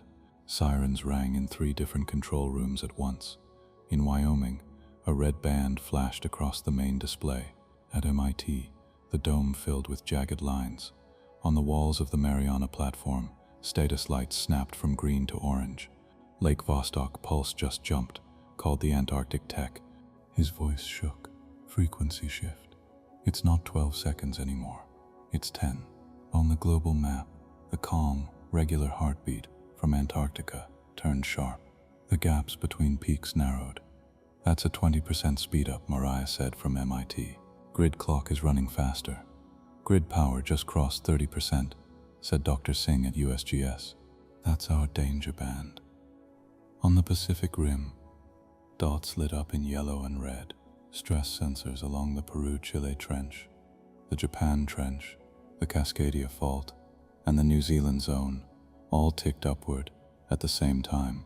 The grid is synchronizing multiple fault lines, Singh said. It's lining them up to shift together. If a natural trigger hits while it's doing this, we could get a chain of big quakes instead of isolated ones, Hannah Voss said from the Mariana platform. Her jaw was tight. Pacific cities are right on top of these things. On another part of the map, the Arctic glowed. The North Magnetic Pole trace jerked in a crooked step. Magnetic drift spike, said the Norwegian tech. Our compasses just jumped by a full degree in 6 hours. Some satellite orbits are off by enough to worry me. And sea levels? Karen Doyle asked. A climate analyst brought up ocean data. Short-term waves, but some coasts are seeing strange tides, she said. Nothing huge yet. But the patterns are not normal. The grid is changing how water feels gravity as the crust shifts. Long, that's it, Karen said. We're out of time for small, careful tests. The grid is moving into a new mode. If we don't act now, it may lock in a path we can't undo. Aaron stared at the dome at MIT. The Earth there looked familiar and wrong at the same time. Deep inside, the grid's lines pulsed faster. What kind of act are we talking about? He asked. His voice was hoarse from too many long nights. A full control attempt, Karen said. Her face filled a large window from a command bunker in DC. We have to try to recalibrate the grid before it settles into its own pattern. We need to push it toward our present plate layout, not its ancient one. That's not a small step, Dr. Singh said. We've only done one tiny nudge at the South Atlantic Ridge. You want to go from that to, what? Steering the whole system? Not steering, Karen said. Guiding. Setting new boundaries. Like pushing a falling object a little to the side before it hits. The grid is going to land somewhere in its space of options. We have to help it land closer to us. Even a partial shift could save millions of lives, Eli added from Woods Hole. If we can lower stress on certain coastal faults and ease field changes near major power grids, that might be the difference between hard times and total disaster. Or we could make it worse, Singh said quietly. Doing nothing might be worse still, Aaron said. They all knew that was true. The Peru-Chile quake had been a warning. Smaller quakes along other trenches had followed, their patterns bent by the grid. Storms had tracked new paths over altered currents. Pilots and ship captains cursed their changing charts. Do we have any choice? Hannah asked. Karen did not answer right away. She looked very tired. The president says we do, she said at last. They say we can stand back and blame the planet itself. But the truth is, we know too much now. We know there is a system. We know it can hear us. If we don't even try, and things go bad, we'll have to live with that. I'd rather live with the risk of trying to help. So what's the plan? Maria asked. Aaron had known this question would come. He had dreaded it and prepared for it at the same time. We can handle the whole grid at once, he said. My brain nearly broke from 10 seconds of partial contact. We need to pick the most dangerous areas and focus on those, while letting the rest of the grid run more or less on its own. He tapped keys. The dome zoomed in on the Pacific Rim. These are the main threats in the next months, he said. The Peru-Chile Trench, the Cascadia Fault off the US and Canada, the Japan Trench, the New Zealand subduction zones, and the Himalayan front, though that's more tied to the Indian Node cluster. Red outlines appeared around those regions. If we can persuade the grid to lower peak stress rates in these places, he said, we may be able to spread out energy release over time. Fewer giant quakes, more small and medium ones. Still bad, but survivable. And the magnetic field? The Norwegian tech asked. Our power grids don't like violent swings. Aaron nodded. We also need to smooth field changes near major power regions, he said. North America, Europe, and East Asia especially. Otherwise we get big geomagnetic storms that fry transformers. So we're asking the grid to be gentle. Where we live, Mariah said, and to take up more strain in the deep ocean, in old rift zones, and in places that can handle it. Exactly, Aaron said. We're not turning it off. We're redirecting, asking it to do its job, but in a pattern that doesn't crush our civilization. And how many human linkers do we have ready? Karen asked. 3, Reyes said, stepping into view in the Wyoming room. Aaron, plus Dr. Hussein from Geneva and Dr. Okada from Tokyo. We used the Proxy data to train them in VR. They've each done short, safe mesh sessions. Their brains handle the load well. They're not as tuned as Aaron, Mariah added, but with support, they can each hold part of the pattern space. Aaron brought up their profiles on the screen. Dr. Layla Hussein, a calm-looking geophysicist with dark eyes. Dr. Layla Hussein, a calm-looking geophysicist with dark eyes. Dr. Layla Hussein, a calm-looking geophysicist with dark eyes. Dr. Layla Hussein, a calm-looking geophysicist with Kenji Okada, a stiff but focused tectonics modeler. Well, use a relay, Aaron said. I take the main link at Wyoming. Hussein links through a smaller housing in the Alps we found last month. Okada uses the Japanese access tunnels we just mapped near Lake Biwa. All of us go through proxies, no direct brain-to-grid contact, and you'll share the load, Reyes said. We've built a hub layer in the mesh system. Your brains will pool some of the processing, like a simple network. Karen frowned. Is that safe?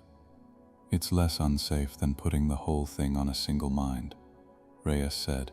They'll feel each other's presence, but not full thoughts, just tension and rhythm, enough to stay in sync.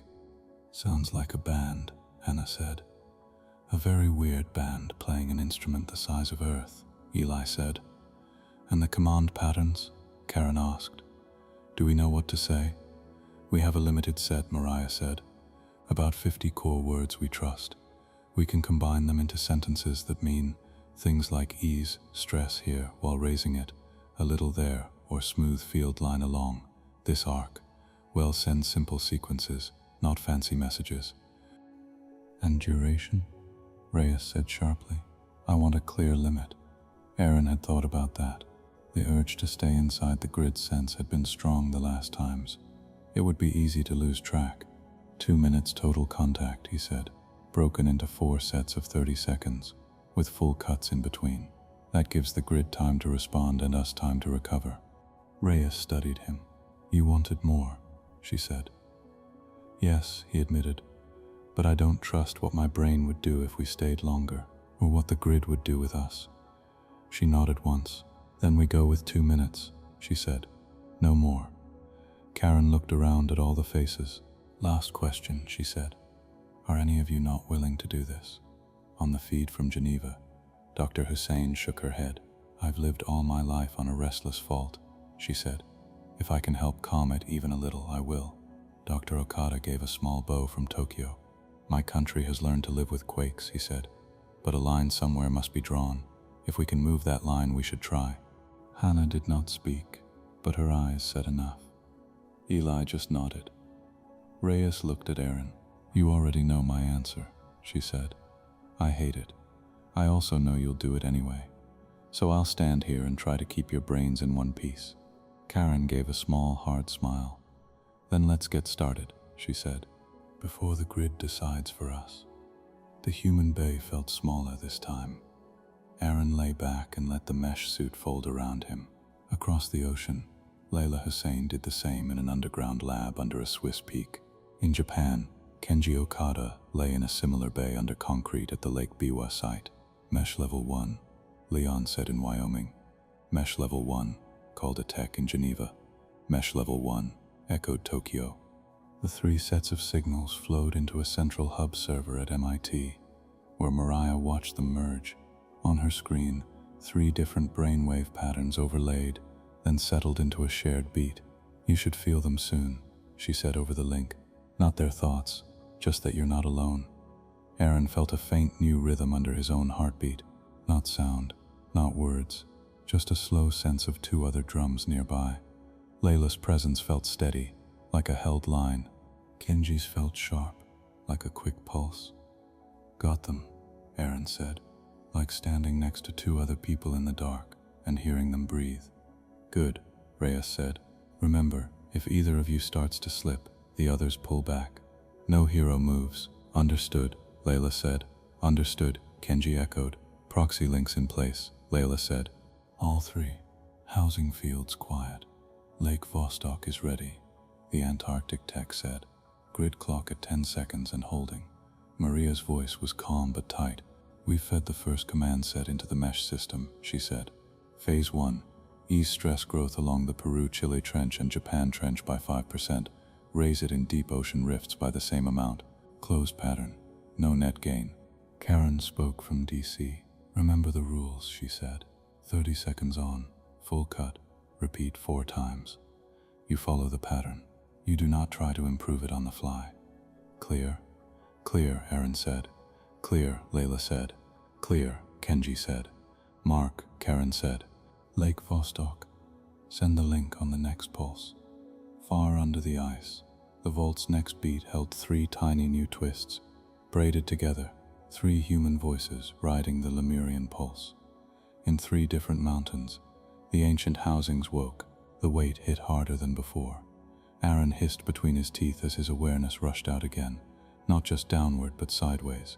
For a heartbeat, he felt Layla and Kenji flinch in the same way, distant but linked. The grid's sense was larger now. At 30% power, its grip on mantle and field was tighter. Its voice pressed against them with more force. Starting first 30, Mariah said. 3, 2, 1, go. The command pattern flowed into their meshes. Aaron did not try to shape it.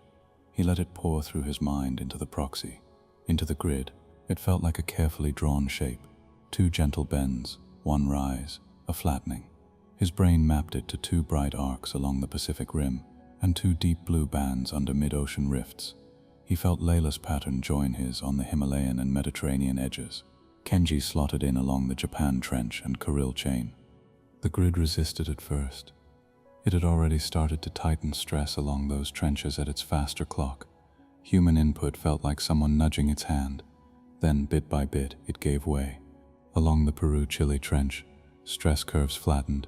Earth's crust there still shifted, but each 10-second beat moved a little less. Out in the deep South Pacific, hidden rifts took up the spare strain. At the Japan Trench, a similar trade happened. Tiny changes, far below what anyone on the surface could feel. But real. Incoming readings match target within 2%, Singh said. You're actually doing it. Aaron barely heard her. The sense of the grid filled him. He felt the Andes as a long, heavy fold, its roots deep in the mantle. He felt Japan as a sharp ridge sitting on a diving plate. He felt the Himalayas as a crushed zone where India still pushed north. He felt all of that, and he felt the grid's preference too, the old stable positions that did not match. For a second, he glimpsed the Lemurians' world again. Lower mountains in some places, higher in others. A smaller Arctic ice cap, different storm tracks. He felt their deep calm, spread over ages. Then he forced that image back and held on to the present. 15 seconds, Mariah said. Halfway. The weight grew. Even with 3 minds sharing it, the load was huge. Aaron's sense of self stretched thin. He felt almost transparent, more pattern than person. He felt Layla's mental grip tighten on the Alpine and Mediterranean zones. He felt Kenji's focus narrow on the Japan arc, steady as a blade. 10 seconds, Mariah said. The grid tested them. For a moment it pushed extra stress toward a quiet part of the Cascadia Fault, as if to see if they would notice. Aaron did not with thought, but with a jolt in his chest. He and Layla both adjusted their internal pattern without words, leaning the combined signal away from that spike. Long this spike. The extra stress slid into a safer deep ocean spot instead. 5, 4. Aaron's vision blurred behind closed eyes. Heat and weight pounded through him. He could feel faintly that his body was shaking against the straps. Lian hit the keys. All 3 proxy links severed. Dampers fired. The weight lifted. Aaron gasped. He heard someone retch faintly over the shared channel. Maybe Kenji. Phase 1 complete, Mariah said. Her own voice sounded shaky. Short break. Breath. Check vitals. Layla? Reyes asked. I'm here, Layla said, head spinning. But still me. Kenji? Reyes asked. Never want to see that many fault lines in my head again, he said weakly. But yes, still here. Reyes checked Aaron's eyes again, even though he could only feel her hand on his cheek. Pupils okay, she said. Brain spikes high but under seizure line. You have some swelling in memory regions, but still in safe band. 1 more phase, maybe 2. No more. 3 phases total, Aaron gasped. We agreed on 4, and now we agree on 3, Reyes said. I know your limits better than you do right now. Karen's voice cut in. Listen to her, she said. We already changed more than we thought possible in 30 seconds. We don't need to win everything today. We just need to bend the curve. Data check, Mariah said quickly. Stress along Peru, Chile, and Japan trenches shows about a 3% slowdown in growth over the last 30 seconds. Deep rifts under the South Pacific and Indian Ocean took that up. No major surprises. Magnetic field near North America and Europe stayed smoother than predicted. Good, Karen said. Phase 2, field smoothing near power grids. Then Phase 3, 1 more gentle pass on the big faults. Then we stop. No matter how much it feels like you could do more. Aaron wanted to argue. He also wanted to sleep for a week. Instead, he just nodded, even though no one in the bay could see it. Mesh still stable? Leon asked. Stable enough, Reyes said. But if I see 1 more spike, I pull the plug myself. Understood, Aaron said. Lake Vostok standing by, the Antarctic tech said.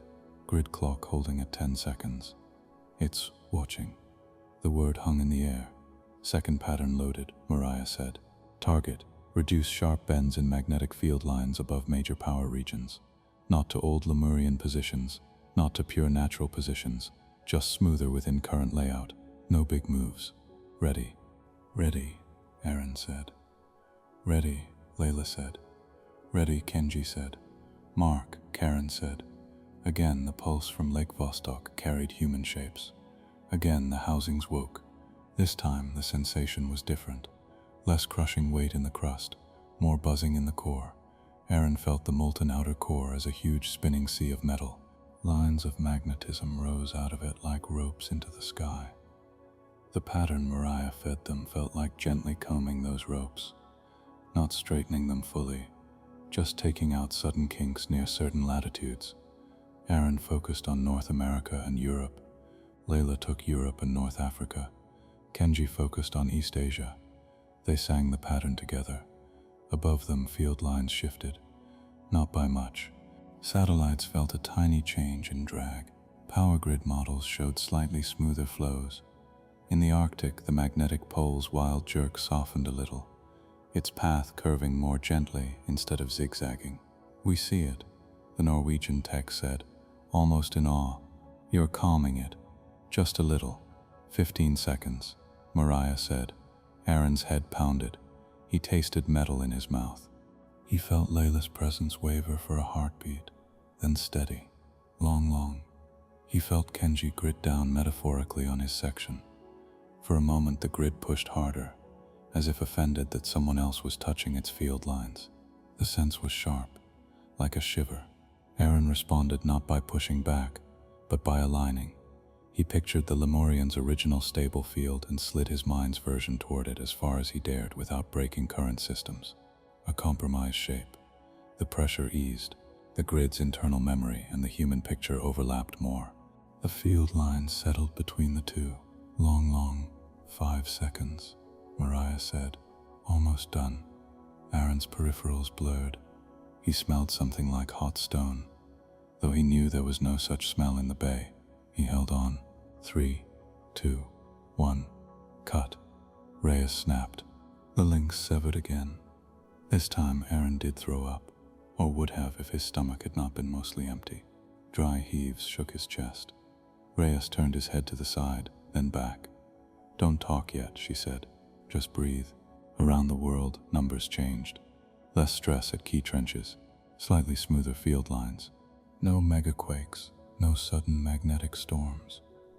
Just a very tired planet, and even more tired people. Lost phase, Karen said. Are all three of you truly able to go one more round? Layla spoke first. Yes, she said. But this has to be the last for today. My head feels full.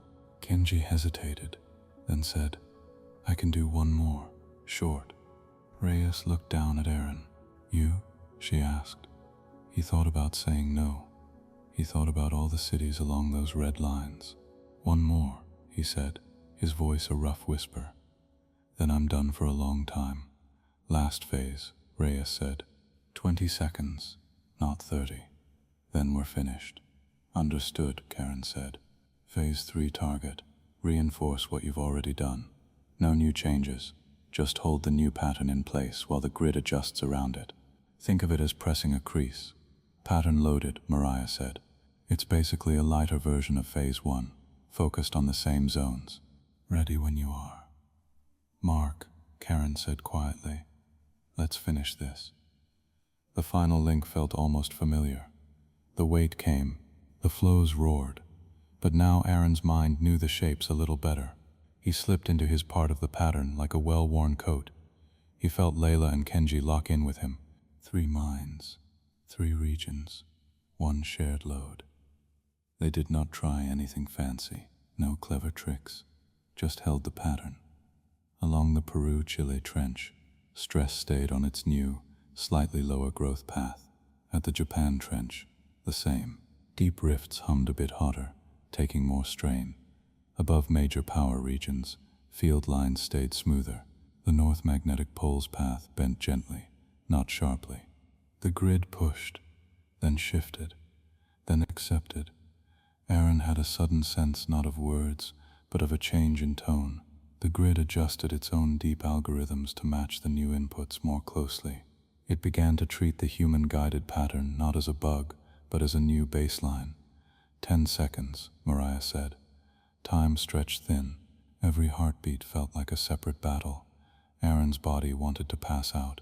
His mind wanted to follow the grid deeper, to see what lay under its layers, to learn more of its ancient memory.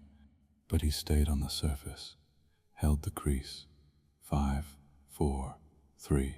Something in the grid's depths stirred. A hint of something old, a distant sense of approval. Not from a person, from a long-running system that had found a new stable set of values.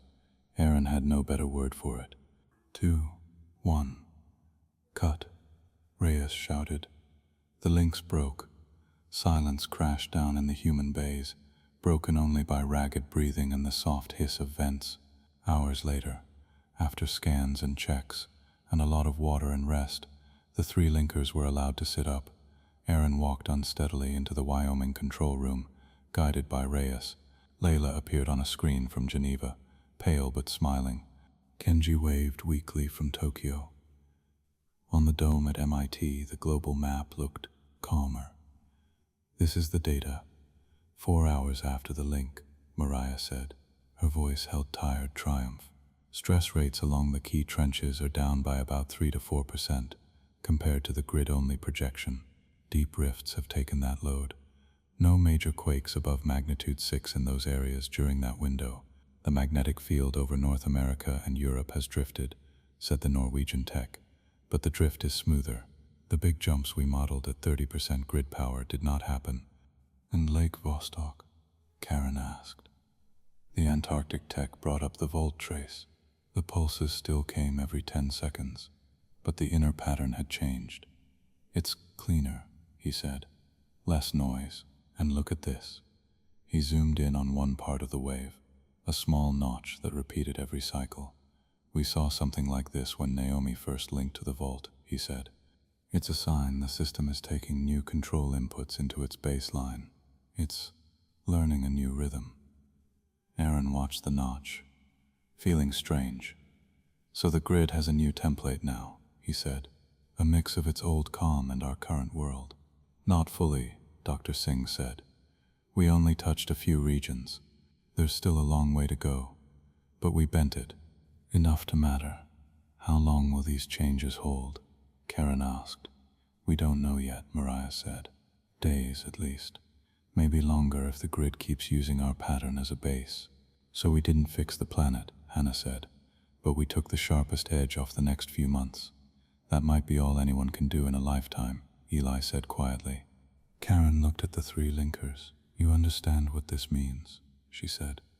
You've just proven that a small group of people can help guide a machine that moves continents. That's going to change everything. Politics, funding, fear.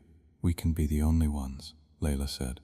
We need more linkers from many countries, and strict rules, training, oversight, and humility, Kenji added. A lot of humility. Aaron nodded. This can't become a weapon, he said, or a tool for short-term gain. It has to stay about long-term stability for everyone. Karen gave a small smile. You may be scientists, she said, but now you're also guardians of something bigger. A planetary trust, for lack of a better term. Well-built laws, teams, sharing agreements. It won't be pretty, but well try. You'll have to, Dr. Singh said. The grid is not going away. Even if we found the off switch, shutting it all down fast would be as dangerous as letting it run wild. Our best hope is a long, careful partnership. Aaron looked at the globe one more time. The red threat bands were still there. Cities still sat on faults. Storms still spun. But the worst spikes in the near future had softened. In some few places, the risk curve bent down instead of up. He thought of Naomi, who had first opened the vault at Lake Vostok and paid for it with her health. He thought of the Lemurians, whoever they had been, trying to tame a wild planet for their own time. He thought of the kids outside, people on beaches, ships at sea, all unaware of the quiet work happening under mountains and ice. We're not saviors, he said softly. We're just caretakers, temporary ones, for a planet that will outlast us, Layla said, and for a system built by hands that are dust, Kenji added. Karen nodded. Then let's act like caretakers, she said. Careful, patient, brave when we have to be, afraid when we should be. Hannah leaned on her console at the Mariana platform. So what now? She asked. Now, Aaron said. Now we rest, then we train more people, map more nodes, build better tools. And we keep listening, Mariah said, to the grid, to the planet, to each other. Outside, waves rolled over trenches and ridges. Snow melted on mountains and fell again. The magnetic field swung and swayed, held a little smoother than before. Under the Antarctic ice, the Lake Vostok vault beat on, its pattern now carrying a slight, steady human mark. Under the oceans, the crystalline rings turned, not just for an ancient calm, but for a new, shared balance. In 3 hidden chambers, 3 tired humans sat up, drank water, and tried to laugh through their headaches, knowing that, for a brief time, they had held parts of the planet's stress and fire in their minds and had not been broken by it. The fault lines were still there, The deadline still pressed, but between the deep machines and the thin surface life, a new kind of bridge had formed. It was fragile, it was dangerous, it was their best hope.